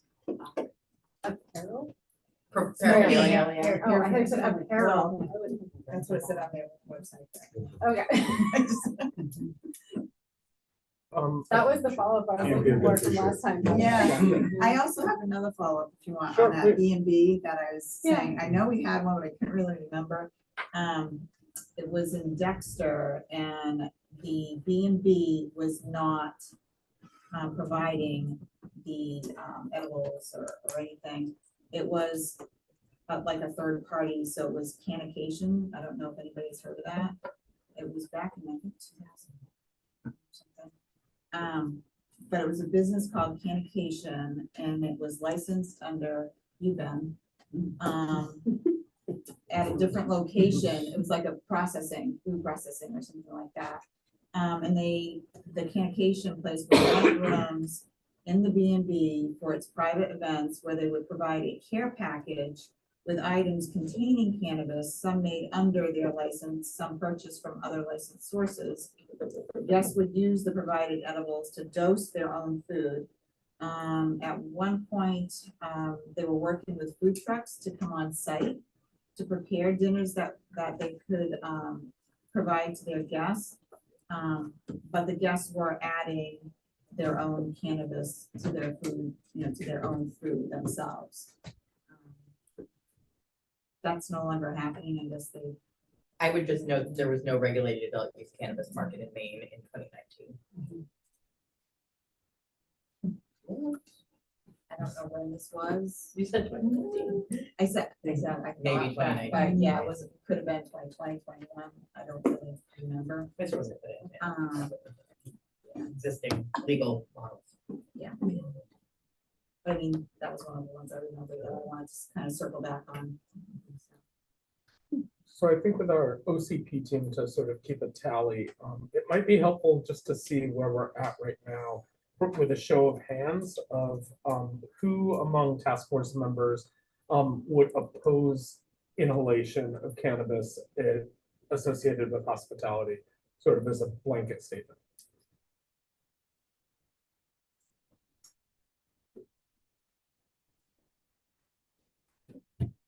John, is that a hand raised as a yes or a hand raised as a, okay, or I need to talk, okay. Okay, is there, this would also include the people who just raised their hand. Is there opposition to indoor smoking? Anyone who would oppose that? All of this. Can I just, I'm just gonna speak instead of raising my hand. I feel like from a public health perspective, obviously having smoking and inhalation and vaping is not a great idea.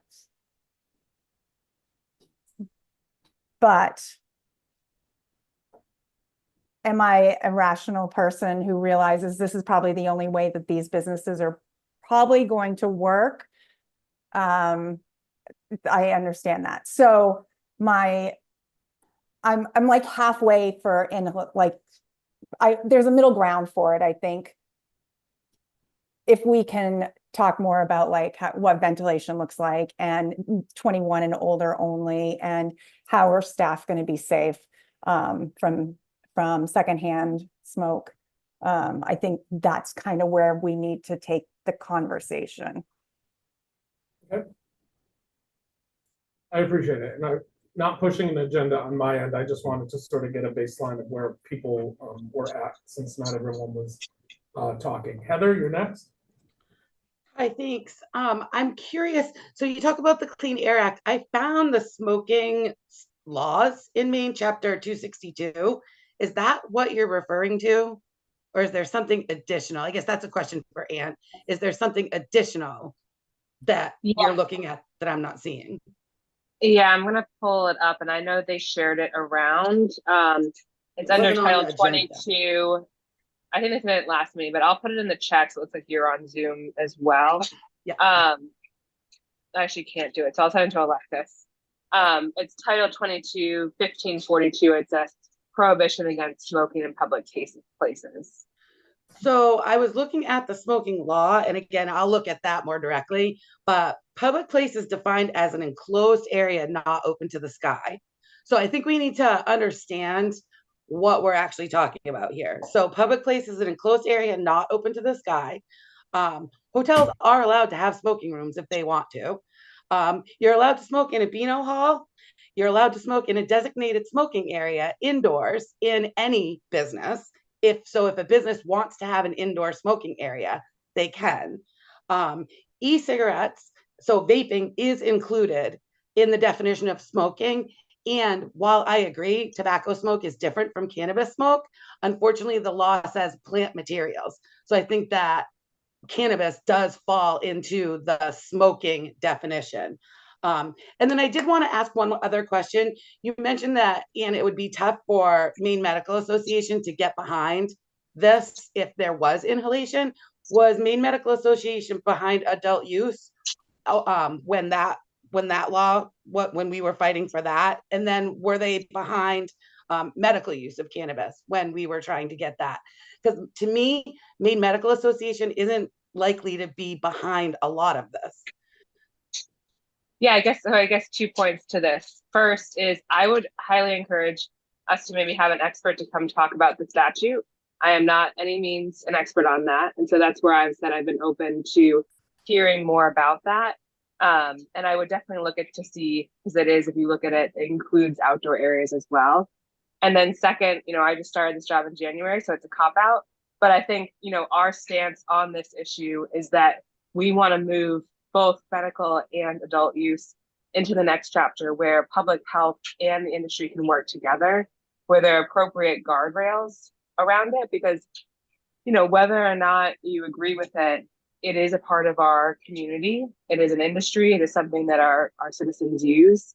And so for me, when I work with the physicians in our trade association and other public health folks, we want to have this be something that works for everybody, not just industry, not just have business grow. So that's my piece, but we can also talk offline too. Yep, no, I totally appreciate that. What you shared with me is chapter 262 that I was referring to, and it does specifically say indoor areas of public spaces. I don't see in here that it says outdoor areas. All right, I'm going to do a little jumping around. First, we will invite someone from the Attorney General's office who can provide some expertise on the statute for the next meeting. I'll jump to Lexi next, who wants to engage on this point specifically. Then I have Julie, Sam, and Jamie. Yeah, so I think there's a separate thing from the Clean Indoor Air Act, which was the Workplace Smoking Act of 1985. And that is where it says there's prohibited smoking within a business facility, which includes vehicles used in the course of work, outdoor or offsite areas where employees, clients, and contractors perform services under the control of the workplace. So anywhere where people are working, smoking is prohibited under that law. And that's where I think there's a big gap in what we're talking about. So I think that's what we need to be focusing on, maybe more than the Clean Indoor Air Act. It's just so tough because I go to bars all the time and I'm a tobacco smoker, I'm a cannabis smoker, and I smoke tobacco outside of bars in their designated smoking area on the regular. So I have a hard time aligning these things. I also, if you go to work for a business where smoking is part of the business, we are at will, and I believe that at will means as an employee, I have will, and as an employer, they have will. So I'm having a little bit of a tough time aligning all of this in terms of what the real rules are, and it could just be that, this is something that's kind of looked the other way. I think and there's a chance that, okay, you're outside, we made a smoking area, and then any, enforcement's tough in cannabis. I can imagine enforcement's just as tough in tobacco. That there's not enough resources to go around and check these businesses and make sure that they're not violating. So I just don't know, how it's possible that I can gag down 100 cigarettes if I want on a night out of drinking, but that we're having such a hard time kind of coming into an agreement on the consumption method for consumption type business. Thanks for that, Heather. Yeah, I think we'll get some clarity from the Attorney General's office around a lot of these outstanding points in the next meeting. Before I jump to Julie, and then Sam, and then Jamie, Lexi from our office has shared in the chat some of the relevant provisions of statute that we've been talking about, including outdoor dining provisions. Julie?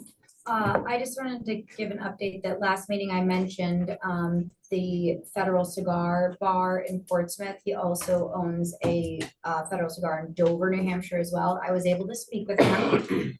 Richard is he's actually very excited to speak with us if you guys will have him. He designed the HVA system that is in Federal Cigar with the engineers, as well as he worked on the licensing that Portsmouth now has for people that if they want to open an inhalation business. So he is happy to completely discuss the HVA system that he was part of designing, as well as the work that he did with the city on how to design that license. Great. And can you pass his? Yes, I gave it. Yeah, I gave it. Okay, good. We're set with that. All right, Sam, you're up next. Yeah, thank you. So yeah, really looking forward to hearing from folks from the AG's office or anyone else who'd be an expert on the Clean Air Act. And I really appreciate Alexis for sending those links around. I've been checking those out while folks are talking, and yeah, I would just want to, put out there that it seems like it would be simple enough for us to exempt on-site cannabis social consumption from this. With just a single line. What stuck out to me most is that in the Clean Air Act, or the larger one, Chapter 262 that was sent around, it already says smoking is not prohibited in public places when Beano or bingo games are being conducted. So there's already carve-outs for things that have nothing to do with smoking inherently. I'm not sure how the bingo lobbyist was able to get that carve out there, but when something we could easily just have a similar line, smoking is not prohibited in, OCP licensed social consumption businesses, and leave it at that. And then, within the OCP regulations, have all of the different protections and such for consumers and employees as we think are appropriate. Because also, as a task force, we're just making these recommendations, and the legislature is going to have to do it anyway in the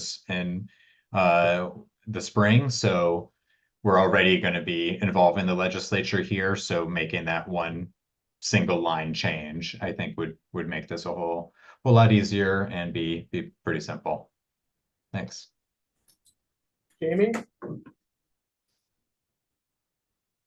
Yeah, thanks. I was actually just gonna say what Lexi said, with regard to it's the Workplace Smoking Act. And so I don't need to say anything more about that.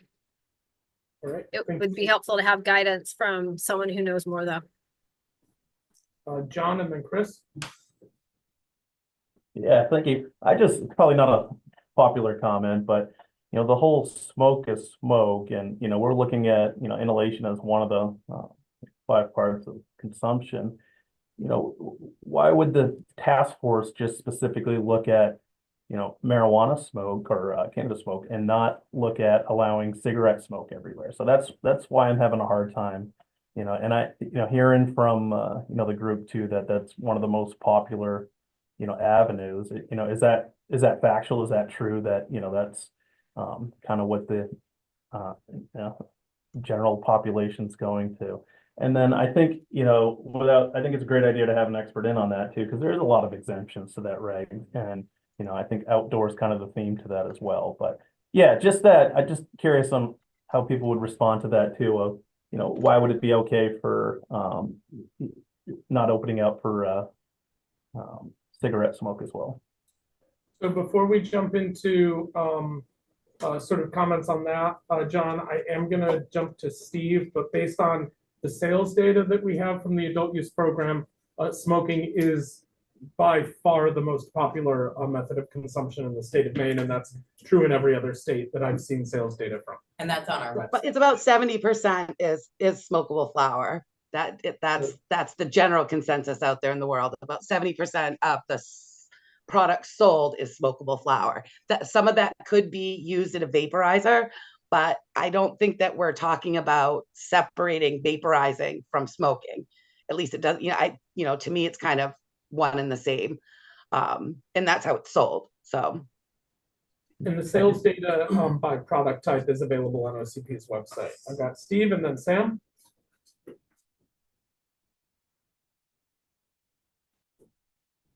You still with us, Steve?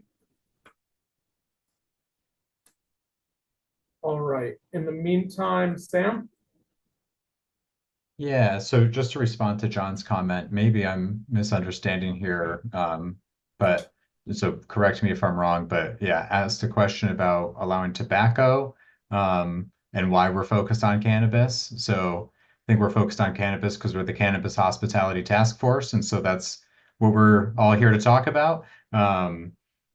So I don't see why we would touch any tobacco statutes or regulations, since that's not our purpose here, and I don't think there's really any political appetite for it. But I think also to go into that a little bit more, cannabis consumption in public places is already banned, on the sidewalk, in parks, etc.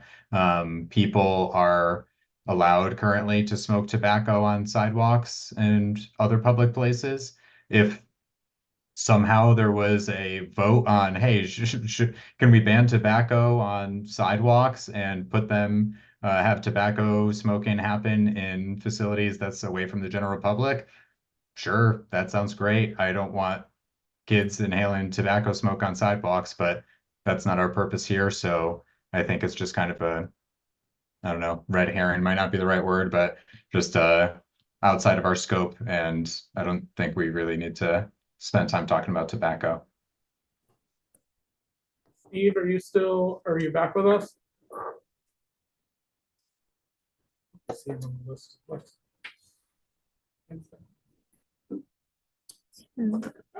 Yeah. Okay. All right, anyone else? I guess I'm gonna sound like a broken record. I've worked at dispensaries in multiple states. I have seen what people want, and they all want to smoke. And most longtime users that smoke and partake in cannabis, a lot of them I've met hate edibles. I've met so many longtime consumers that want nothing to do with edibles. So that's just to reiterate that they're all consumed and wanting to smoke. I just wanted to put that out there, that I've seen a lot of the public consumption, what they want to buy. And I've seen their personal reactions to even edibles. And it's not even like they don't want it, like some of them hate it. So there's a lot of love around smoking. Just to get that horse there.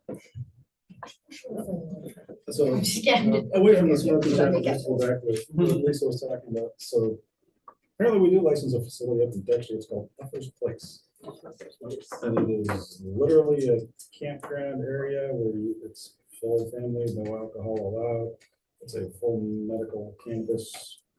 Their pictures are quite ginormous and very detailed, lots of different product. It is, they advertise all their kayaking, hiking, exactly the cannabis hospitality type stuff. It's a campground. It doesn't look like a campground, more like a day use type place, maybe. Oh. It's 17 acres, I'm not sure. What's it called? First place. Offers. What It's in town? Dexter. PUFF? PRS, yeah. 50 Johnson Lane. All right, Natasha, you're up. I was just gonna follow up on what David said. My family also owns a liquor store, so we see a lot of people that are moving away from liquor and into consuming cannabis because they're worried about the health effects of their body with alcohol. And are also not necessarily interested in smoking because they could be, well, for a bunch of different reasons. So I do think having different modalities available for people who want to feel something but don't want to put more burden on or liver, whatever. I do think it's important to keep an open mind about the ways that the methods of consumption that are available.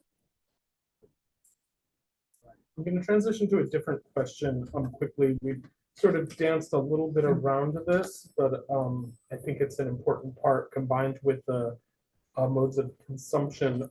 Who do we see as the target audience for these types of businesses or establishments? Can you define that a little further? I think that's for you guys to do. Yeah. More so like, do you see it as an opportunity for Mainers? Is it more geared towards tourism? Is it both? Yes. Yeah. I mean, to me, again, the hospitality in general, we are a tourism state. There's many people that are coming in, and I think that one of the largest problems is for our tourists that are coming to the area that do want to partake, trying to find a place where they can, where that is allowed. So they don't own their own home. They aren't going to a retail spot right down the street from where they live, where they can then take it back to their own home or their friend's house, or what have you. So I do think our tourism industry, it definitely needs to be paid attention to, but also locals or people that are from Maine that live here want to partake as well. So I think it definitely is for everybody. All right, I have Jamie, Rose, and then Sam, and then Chris. Hi, thanks. I feel very strongly that whoever it is 21 or over, and it's a retail, not medical focus. I think it That seems is like we have what pretty I good mean. consensus on the 21 and up inside the establishments. It seem like What do you mean inside the establishment? like if it's a lounge, for instance, is it age gated to get in or for consumption only, or? Yeah. I was under the impression we're still talking about 21 and over through OCP adult use. That's all we're talking about as a topic Yeah. in general. I thought that was our premise from the first meeting. It surely is. One of the questions I think that arises, however, and it arose during the debate around LD 40, is who is allowed inside the establishments. Oh, I see. Whether they're consuming or not is a separate question. I think Okay. the 21 and over for consumption is a done deal. I misunderstood what you were asking. Ooh, I know we have a line. From the regulatory standpoint, I would advocate that the age to enter be the same as the age to consume. All right, I have Jamie went. So Rose, you're next. All right. I got lost on what was the topic we're talking about? So we're talking about target audience for the establishment. All right. We just went off on a little tangent there.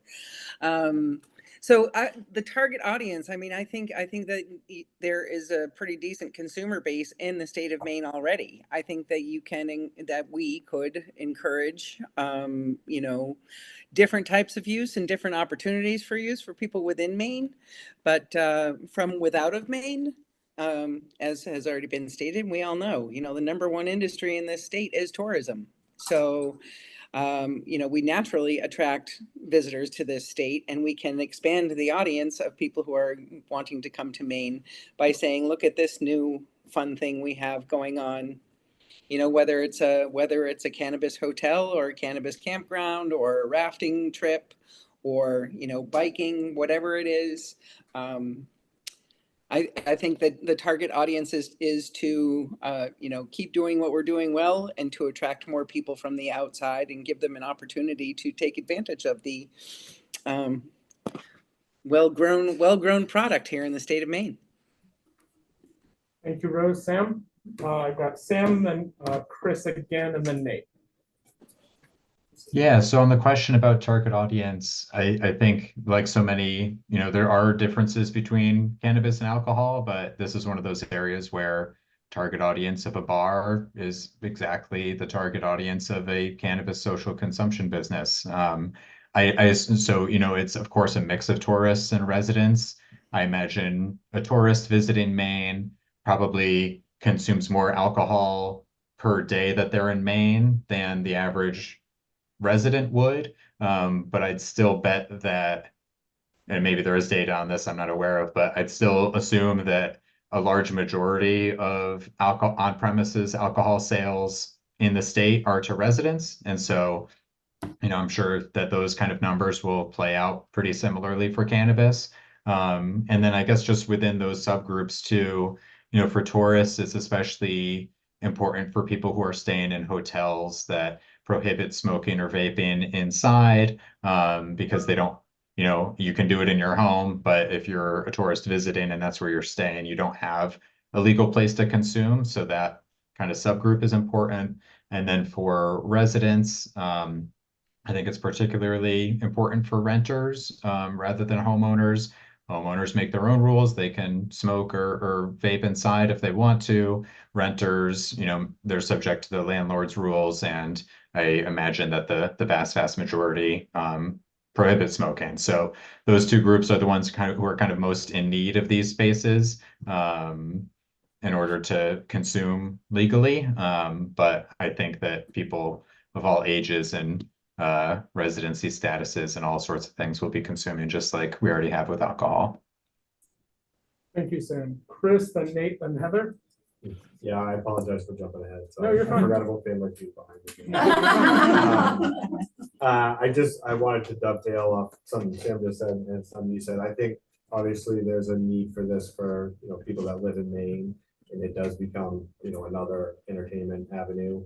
But I think, you know, coming from one of the bigger cities too, I see a need for the tourism, and especially maybe that overnight stay or that accommodation piece. You know, if you're coming off one of the cruise ships into the city, there's really not a lot of legal places for you to consume. So, and if you look at the general sale, the city of Oldport, they sell a lot of pre-rolls. So I think that that's a definite need. Thank you, Chris. Nate. Yeah, thank you. I agree with the 21 plus piece. I would just add that I know that we had a conversation around B&Bs and lodging. It's unlawful to deny somebody a lodging stay if they have somebody who's under 21 with them. So we'd have to think about what that might look like, because you can't deny somebody from staying at your property just because they have kids with them. And secondly, on who this is, the target audience would be, I just reiterate that I think it needs to work for local folks first before we can try to really tailor this to what folks from away might want and expect. Because if it's not working for folks here at home, then it's definitely not going to work for folks that are traveling and spending their tourism dollars here. So I'm just adding that in there. Thanks, Nate. Are there, just to follow up on that, are there no exceptions to the lodging issue? I can think of some places that have like essentially adult lodging that exists in like Las Vegas and other similar places. There are exceptions, so you could require that the child would have to be with the person at all times, the adult who's over 21. I'll have to look closer at the statute unless Lisa knows off the top of her head.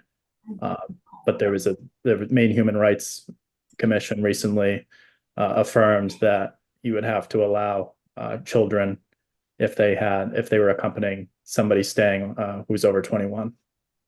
I hadn't heard that name, so if you find that, could you please copy me too? I will. Status decision. And also copy Lexi Susie with our office with that. She can circulate. Would that apply to campgrounds? It's a good question. Yeah. Okay. All right, thank you, Nate. I have Heather next. My perspective is keep it 21 plus in consumption areas. So if you have a whitewater rafting venture and you want to allow cannabis consumption on site, I would guess that you would have, ideally, it would be a area that you can go to as an adult 21 or over and consume cannabis, whether that's indoors or outdoors. Let's just say it's an outdoor tent. That under 21 wouldn't be allowed in that tent, but under 21 would be allowed to go whitewater rafting. And I agree wholeheartedly with the accommodation. If I'm staying at a bed and breakfast in Maine and I want to bring my 15-year-old son and they have a consumption area at the bed and breakfast, I would be allowed to go to the consumption area. My 15-year-old son would not be allowed to go.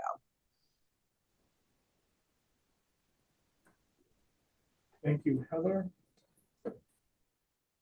Any other hands on that point or any follow-ups to anything anyone said? Am I missing anyone online? Lex? Couple more. Rose. Rose, and Heather. Rose, Heather, are you hand raised again or? Yes. Okay, Rose. Thank you. And I just wanted a clarifying question, because the comment went by quickly, and I'm sorry, it's a woman who's also not in the room. But it said that to focus this on retail, not medical. And I understand that, yes, that is our charge, the adult use and sort of more recreational rather than medical. And, but a thing for another day, medical tourism is a real thing in the United States. And medical tourism could, cannabis medicine tourism could be a real thing in the state of Maine. I realize that's not our charge and that's not our thing, but and I guess the question, I should have asked a question, is, is that what you meant, or why make that differentiation? Yeah, for me, it's the age. Okay. Yeah, I think it opens up a whole gray area that there are enough gray areas in this, I think. So if we could just keep it as simple as possible, that was why I was making that recommendation. Thank you. Heather? Thank you, Rose. Sorry, I de-raised my hand. Oh, okay. Sorry about that. No worries. Okay, I see no other hands raised. So we're at about 3:20. So I'm actually somehow sticking to the TikTok that I have in front of me. The next topic I wanted to discuss, and thank you all for that conversation. I think it was rich in detail, and I have a much better understanding of where people are coming from. Focuses on what I'll say is a much more boring part of this conversation, but a necessary part of this conversation, particularly for OCP, involving cannabis hospitality license types. So I have a few questions here in front of me to get the conversation going. We touched on this a little bit in our first session today. Do the desired authorized activities for cannabis hospitality fit into an existing license type, or do you believe that a new license type should be established? I think you should probably ask the next question too, along with it. All right. Should there be a single type of cannabis hospitality establishment license or various license types for different business models? Thank you. Abby, you're right. Oh, Natasha, sorry. I think in all of these different situations, since you're ultimately talking about selling something, it falls into a retail license. In every single one of them, because you're not talking about anyone bringing their own substance, you are selling something to them. And that would be the definition of a retail license. That's a very good point that I'd love to see a show of hands about, and then I'll get to you, Anne. It seemed this way from the previous meeting, but I just want to see from a show of hands, is there anyone who is supportive of bring your own cannabis establishments, or are we in the belief that it should be a retail type system? So I guess hands raised for supportive of bring your own cannabis. After talking with some of my employees and my husband, the consensus is that could even be easier to charge a cover and then to have an establishment have you pay for pool and pay for the food separately to cover your cost, and then to have the people BYOB. So that kind of opened a box in my head. So I'm not just 100% all buy your own at this point. And then Heather, did I see your hand raised? I was only saying that I would support bring your own cannabis. I'm sorry, can you repeat that? I was just responding to agreeing to bring your own cannabis, that I would love to see that. Thank you. Okay, Natasha again, and then we'll jump to you, Anne. Just, I guess a liability question. If it was bring your own, how does that work out liability wise? So for example, where my brain goes with that is if you fly somewhere on an airplane, they serve you little minis if you so choose to order some alcohol. But you're not allowed to bring your own little minis with you and crack them open on the plane, because that displaces their responsibility and the liability within, I mean, it's also federal, that aside. But anyway, it messes up the liability aspect. How does that play into that? Question. And it's something we can certainly engage. I think the Attorney General's office would be a good resource to address that issue. I'm not a lawyer, so I ain't even trying on that one. I have a follow-up to that Sure. too. If that was bring your own and there was something in there with the liability aspect that made that not a that was possible to jump through, then would you still be focused on bring your own adult use cannabis, or then are you opening the door to also accept unmarked medical or illicit? Or yes, yeah. So what can we define bring your own? All right, thank you, Natasha. I have Anne, Chris, Sam, and then David. I just wanted to note that I would defer like the experts who do this type of industry on the type of paperwork that would make sense. I will just say that we would be uncomfortable with medical and adult mixing because medical is untested and untracked at this point. And so I think that would be something that would be difficult if there's, a mix of different cannabis at this establishment. That this is really about adult use, this task force is. Thank you, Anne. Chris? Back to the, I guess, broader license type conversation. So I do agree that they all have a retail component to it. Earlier in the conversation, we were talking about the 5 buckets and then kind of dropping down to 3. We talked a little bit about like a temporary versus special. Yes, versus a special permit. This page right here. A permanent fixed like place, or a temporary place, or a special event. I think there's some value in looking at those 3 parameters when we look at whatever license types we have. I think the one-off event may have some different parameters versus the sit-down restaurant. Can I piggyback on that? Sure. Real quick. The one thing I would say is, I would just want to be cognizant that we are not creating a system that is just being stood up to be misused. So if there's a desire to have one-off events, that should be clear, versus 15 one-off events in a row, on the same day of the week or whatever, or 52, so I would say just be cognizant of that when we're thinking about license versus permit versus, and that might be permissible, But we just want to make sure, because we've seen already within the existing license types that we have, what was intended, what the legislative intent was originally might be different than how those are being utilized. So I just, when we talk about license types, that's also part of what we're trying to think about, is making sure that the activities authorized under that match with what the expectation regarding the business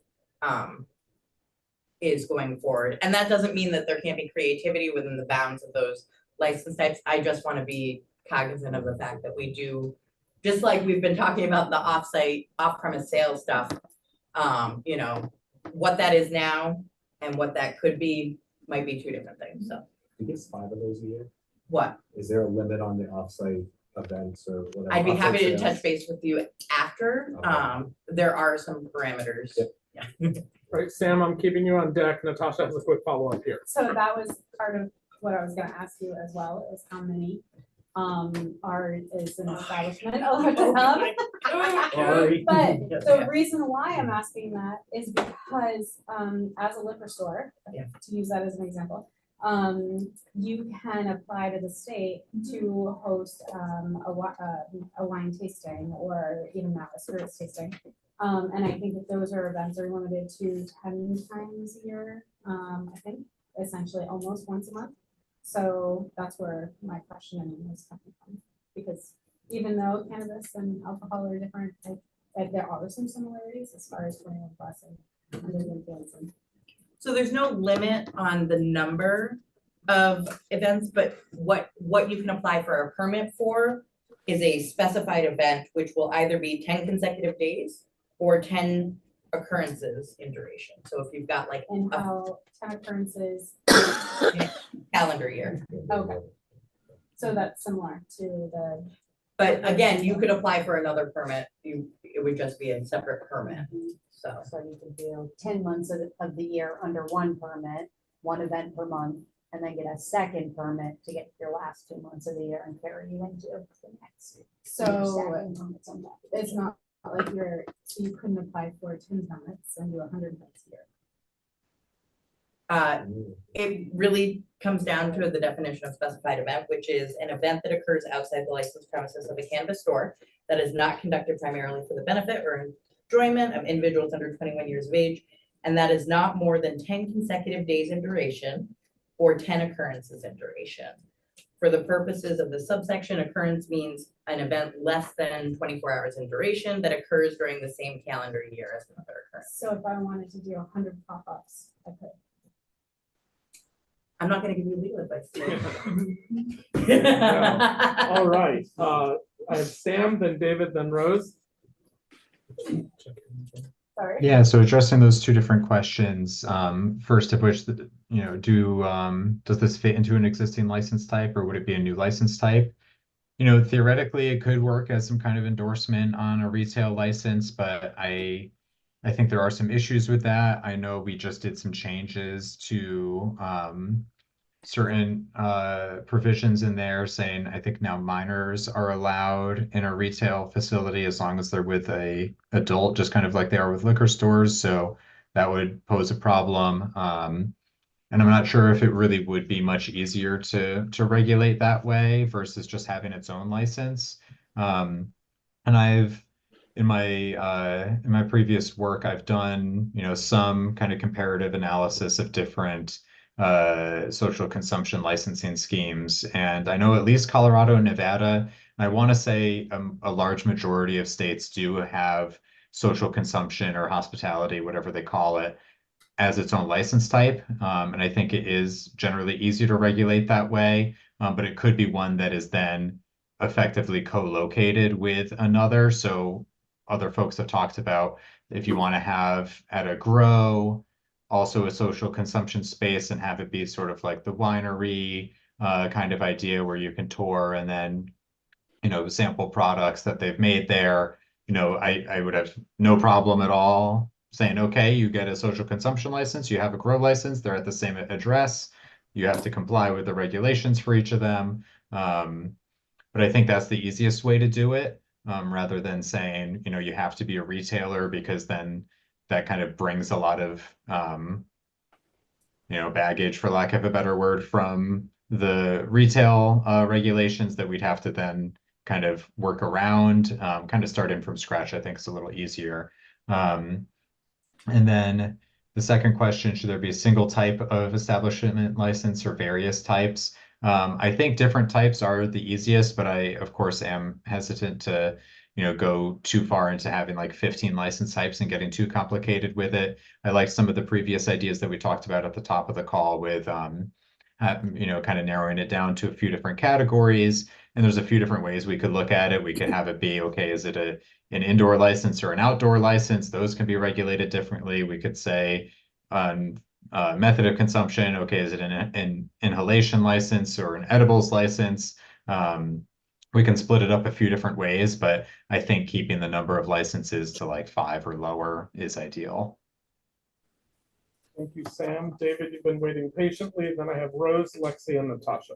Yeah, I'm probably gonna say something some people might not agree with me with, but I don't understand how bringing your own cannabis is gonna be beneficial in any way, because you have no clue what anybody's eating. You're encouraging people to come into your establishment with like a goodie bag of things to bring, and if we're gonna establish a cap, we have no clue what anybody altered any of the things. We have no clue if medical's commingling with the recreational.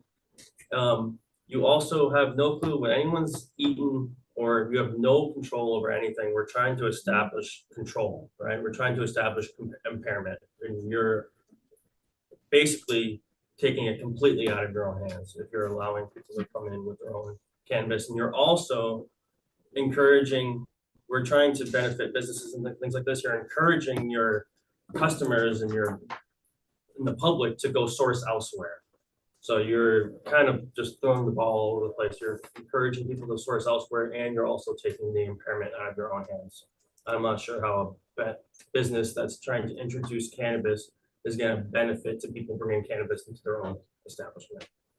Thank you, David. And it's fine to disagree. Again, if everyone agreed on every topic, we did something wrong. Yeah. Here. So no, this is a space for debate. I just think you lose it at that point.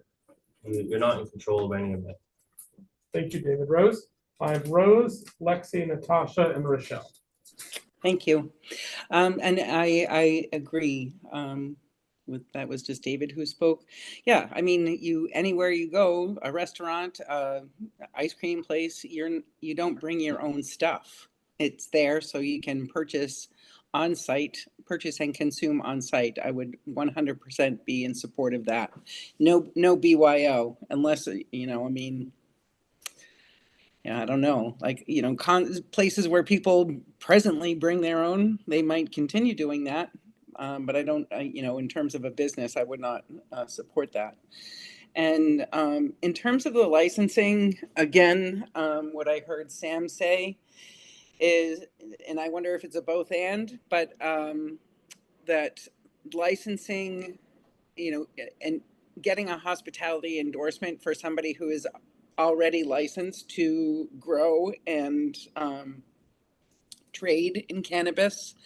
I think the harder thing is understanding cannabis law and cannabis policy. And that's not to say it's easy to operate a restaurant or a hotel. I've done all of these things. Well, I actually have not licensed to grow cannabis, but I think it's the cannabis part is the hard part, to understand the regulations and rules that go around that. So again, whether it's just an early opportunity for current license holders to get an endorsement for hospitality, and then moving forward, it's a single license, a cannabis hospitality, and then you are governed by, if it's a bar, then we already have some good bar laws, and if it's a hotel, we have good hotel laws, and we have rules and laws that apply to all of those things already. So we make cannabis a part of those, and not have to rebuild. Start from the ground up in making those licensing regulations. Thank you, Rose. Lexi, you're up. Yeah, I think to Sam's point about like the different license types for hospitality being distinctly separate from retail, including like the regulations that fall under that. I think it jumps us ahead, and I think it's like the fourth meeting, so I know this is getting too far ahead, but the training that we were talking about, and I think under a license site for hospitality, that's where you could be really clear and like including the requirements for that training instead of leaving it up to currently it's like based on municipalities opting in what protections they want to put in place. And so I think that's where that might be a solid protection across the board. Lexi, Natasha, and then Rochelle. I was gonna say something along the same vein, actually, but where the original options were for cultivation, testing, manufacturing, and retailing, unless you want to go back to the beginning and have municipalities opt in again for another type such as hospitality, to me, it seems like it would be easier to actually keep it underneath the retail category. I think it would be easier for all the different communities that have already opted in to allow some sort of retail to update the ordinances they could already have in place for that opt-in. And I know we have Chris and John that are representing town government. So I don't know if they would have anything comment on that aspect, but to me, that's where my head was in regards to the categories that towns had already opted into. What was the best place for it to fit underneath those? Quick follow-up, Lexi. Yeah, it's just, I guess, thinking about that, would that then automatically make an assumption that towns that had opted in for retail would be opting in for hospitality, or? Not necessarily, because they still have to update their ordinances. It just limits that aspect of having to re-opt in again.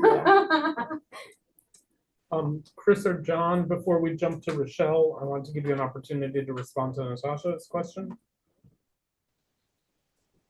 Such a softball question there.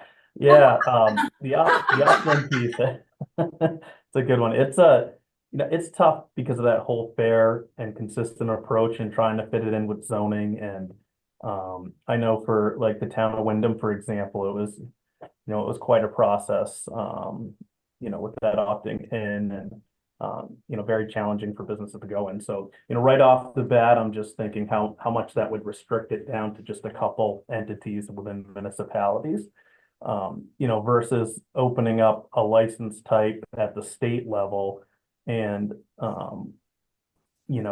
trying to make that fit maybe with zoning versus opting in and out. So I know that's not a great answer for it, but if you opt in it, you still get that whole matter of, do we even want this, type of use or activity in this, specific district of a town or a city. So I'm not sure if that helps answer. Yeah, I guess I was thinking about it the exact opposite way that you were, because when we were talking about the retail license type, my first thought from that regulatory standpoint was, wow, they could be able to do this without opting in. And a social environment or a social consumption environment, I do think has some vastly different properties than a straight retail store. I would advocate that we would want to go back to an opt-in type model where we would have a say again, where this is a new use or a new thing that's happening, to have that say again and say, yeah, yes, we want this, or no, we don't. But to change your ordinance, you'd still have to have your town vote on that, unless you're a town council kind of government, and you have the authority to change that at the town level. I mean, depending on how their ordinance is drafted though, it might just refer to the definitions in Title 28B. And so if you expand what is covered under those definitions, that would not necessarily require a change to the ordinance because it's already referring to an existing law to kind of govern what is and is not authorized. So it certainly could. It really depends on how the ordinance is drafted, whether additional opt-in would be required or not.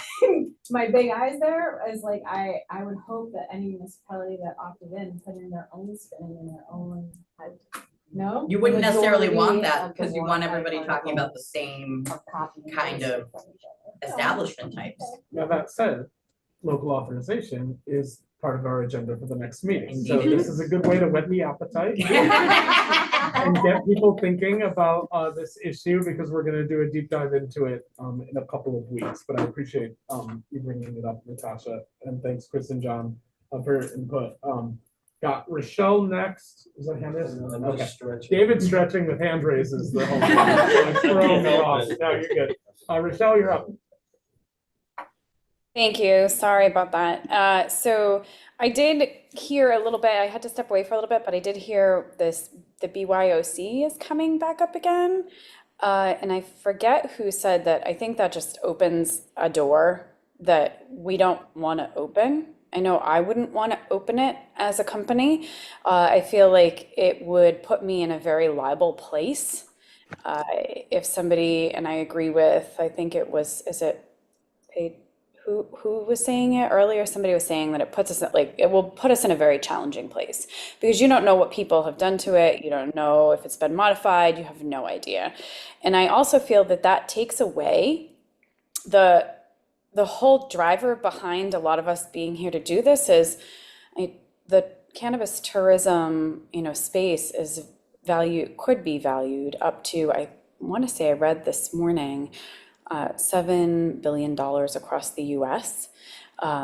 Just tourism, it's just these pieces, the hospitality pieces. And it's just a guesstimated write-up that was in this article, but you're talking about revenue streams that are being taken away from people. If you BYOC, I mean, somebody grows it or makes it in their kitchen, and you're going to let them come smoke it in your space that, is now a designated smoking lounge. I feel like that kind of defeats the purpose for everything that we're talking about here. As to the licensure stuff that everybody's talking about, I definitely feel we need to boil down, and maybe you guys took a vote while I was gone about the whole, what is an event? And I did hear some of Gabby and the conversation about the event licenses or 10 instances. So I think that we need to really think about what is an event constitute, and what do we need a license for? Say somebody's doing a kayaking tour, and they're only doing it 10 times. They're doing a cannabis-centric kayaking tour, and they're only doing it 10 times during the summer. Should they just apply for an event license, not a hospitality cannabis license? And I really think that needs to be solved during our conversations too, because I think those are different things. So I guess let's, I just wanted to address, because everyone was getting excited about the BYOC, and I said I was on the fence about it. I obviously, if you have a lounge that you put a lot of money into, HVAC, all that, you're gonna have a side room where you're gonna pick your pre-roll, you're gonna pick whatever, and then you're gonna go enjoy it from said company. Same thing, if you come to my restaurant, you're buying what I'm selling. I wouldn't want you to ever bring anything else out. But what about the kayaking place you just mentioned? So are they gonna have to purchase all the cannabis and have it off in a stand, and you're gonna purchase it from them before you get on the boat? Is Camp Laughing Grass gonna have to have a retail store as well, where you buy it before you go into the glamping area? Like, that's the only thing I was thinking. I just thought that there might be some businesses that it doesn't fall into, where they're gonna have the overhead to purchase all of the different things that people might want to enjoy on their experience.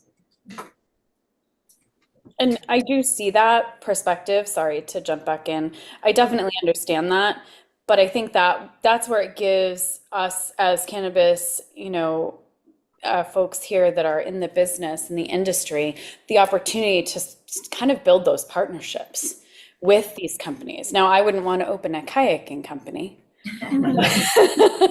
but I would be happy to work with a kayaking company that's going to offer a canna-centric tour 10 times during the summer with our product that, he purchases at a wholesale rate. Or do you know what I'm saying? Like, so that there's reliability there, there's trust, the product's tested. There's just a lot of pieces that go into that. So I do understand completely, and I agree with what you're saying. Like, I definitely would not walk in your restaurant with a bottle of wine. I'm expecting you to provide that to me.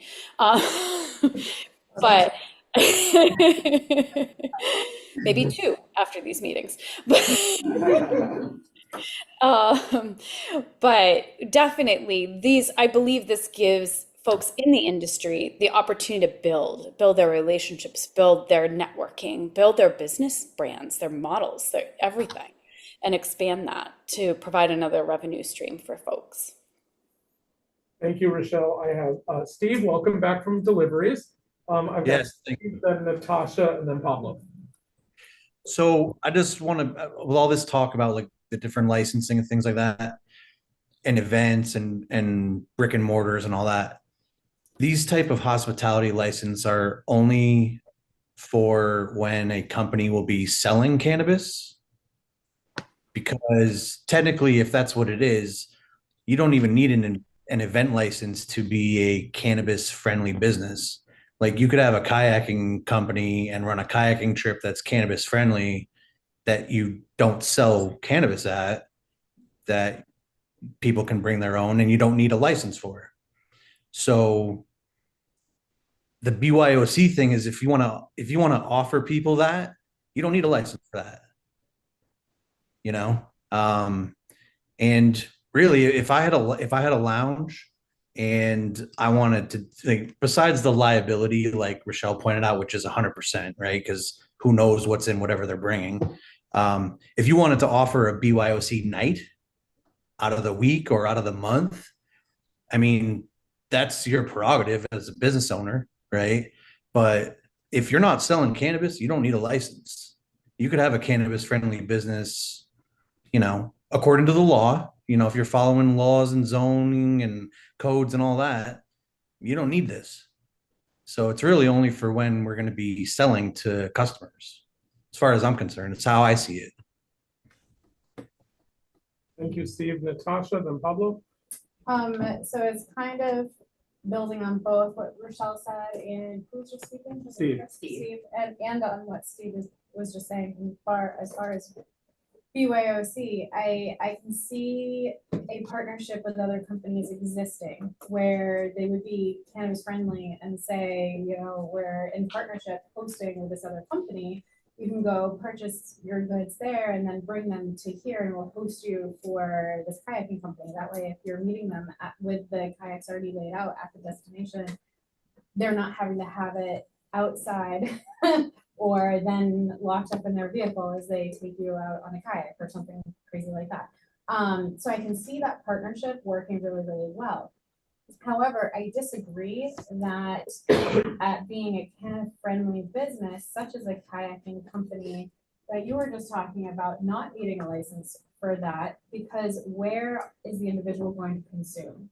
Because if you purchase cannabis at a retail storefront, and then you go to the kayaking company, assuming you're driving and or walking, then where are you consuming it between points A and C? The only place it could be in that case would be a vehicle. So are you driving while consuming? Like you need a legal responsible space to stop and consume. So to me, it seems like at that time, the kayaking company that is cannabis friendly would actually need a license. Because otherwise, where are you consuming? You can't still. It's not around kids. At least not legally anyway. Or in a public space, yeah. Right. I don't, that's the piece I don't understand. Pablo? So this actually, what I have segues perfectly into that. So this Okay. is actually a special license that is available in Colorado, specifically Denver and some California jurisdictions, and it's called a social use venue license. So some jurisdictions provide licenses for venues where social use of cannabis is the primary activity. These venues might not sell cannabis directly, but allow consumers to bring and use their own products, allowing venues to focus primarily on the social cannabis consumption. And that's just a different type of license there. Great. Can you send that to Lexi and she can circulate to the group? Appreciate that. All right. Anyone else? Anyone hidden? Lex? Good question. Okay. Does not look like it. So 348. Oh, Rose's hand is raised. Oh, Rose, go ahead. No, I'm sorry. I just have I have a request. Like, I may not know fully what all of the cannabis licenses are. So would it be possible to get sort of like a grid of there's, grower, cultivator, seller, and like how many of those are in the state already? We can definitely do that, Rose, and we'll circulate to the group. Yeah, and then I don't know, again, I don't mind sharing my ignorance. Does it cost everybody the same thing? Like if I want to, or could we know the costs that are associated with these various licenses and regulations? Yep, we're happy to Do share you those. just mean the fees? Oh. Sorry, Like I totally licensing? interrupted. The licensing fee or the cost of actually doing business? Oh, no, not the cost of doing business, but what you have to, like. But yeah, we can circulate the license type, the number of licenses, by type, and the annual registration fees for those. Gabby? I'm glad you brought this up though, Rose, because I think one of the things that I would like everybody to be thoughtful about moving forward is we've talked about retail and sales to consumers. And the legislature has, and that there's one license type that is for retail sales to consumers. That is no longer true in the state of Maine. So the legislature over the past couple of years has authorized limited delivery sales. And so I just want everybody to be aware of when we're talking about retail, it is beyond just the existing retail store, cannabis store, which is one of the license types. Tier 1 and Tier 2. Cultivators can do limited deliveries, nursery cultivation facilities can do some limited deliveries, and the products manufacturing facility licenses will be authorized when those rules go into effect that I've been referring to later this year. And so I think it is important if we're talking about adding this to existing license types, that we are speaking fairly specifically about which license types, or if we're not going to be specific, understanding that there are multiple licenses where retail is currently authorized. Natasha? Just to follow up on that, also, I had a thought. Oh, so even though the retail delivery exists, again, for that tourism aspect, you might not be able to deliver it to where your tourist is that wants to partake because the permissions might not be there. You're not allowed, I believe you're not allowed to deliver to Airbnbs without permission. Correct? Or did that? I have to. Okay. Again, like the language we use is so important when it comes to these restrictions. Anyway, there's restrictions on where you can deliver to. And I like in downtown Bar Harbor, for example, there is not allowed to be any delivery at all. Because the entire downtown is over blanketed with drug-free safe zones. So the entire downtown Bar Harbor area is a drug-free safe zone. There can never be any delivery there unless they do away with that. So depending on where you are and what type of location you're talking about delivery to, still might not allow consumption on the other end once it's delivered. All right, Jamie? Yeah, I just had a thought about if I know that originally municipalities were able to limit license types. And so if that is the case and we're talking about just adding on, then that might be a problem. Because you wouldn't, if they limited only a certain number of licenses, then you wouldn't be able to expand, your license. There wouldn't be the numbers to do that. Steve? Thank you, Jamie. Yeah, I don't think the towns are going to want this shoved down their throat as like an add-on. I mean, OCP could add it on internally, for doing license renewals and applications and whatnot, but their towns aren't going to like that. They're going to want to have a say, just like they had a say in the original law and the original licenses, and count it as the 5th license type for the towns to opt in or out of. But we definitely shouldn't be just, it's just like a retail license. So if you allow retail, then you have to allow these too, because they're not going to be happy. Thank you, Steve. All right, everyone. Covered a lot of ground today, for sure. Just wanted to real quick, John, sorry. I just wanted to add to that. I've looked at regulations in a lot of towns in Maine. Many of them specifically exclude social use clubs. That's the terminology that we used back in the 2016 campaign. So many of those towns would have to go back and change their ordinances anyway. Thank you for that, Heather. That's a really important point. Excellent. Thank you. So yeah, we've covered a lot of ground today. I think we've made some headway in figuring out what people are in favor of, what they're not in favor of, where there's some weariness or concern around particularly the types of or the definition of what cannabis hospitality would include. OCP is gonna digest all of our notes. We've all been taking copious notes throughout. What we might do is either start the next meeting with a sort of vote, or we might circulate a poll to task force members to vote on based on some of the outstanding questions that are out there.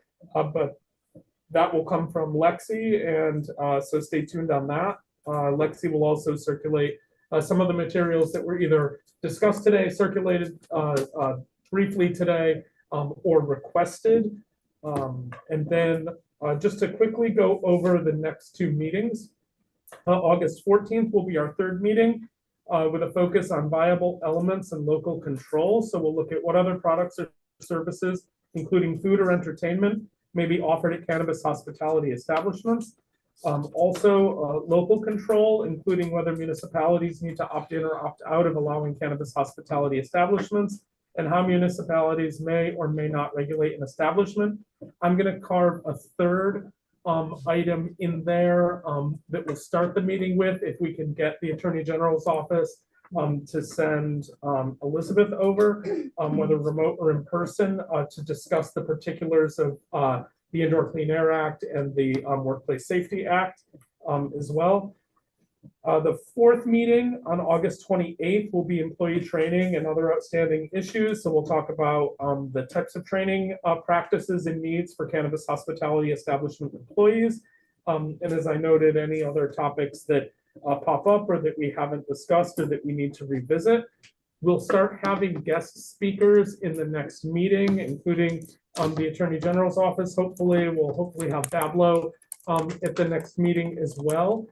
I know people, members of the task force, have been sending Lexi names or ideas for categories of people we would like to hear from externally. So we'll start plugging people in the third and the fourth meeting.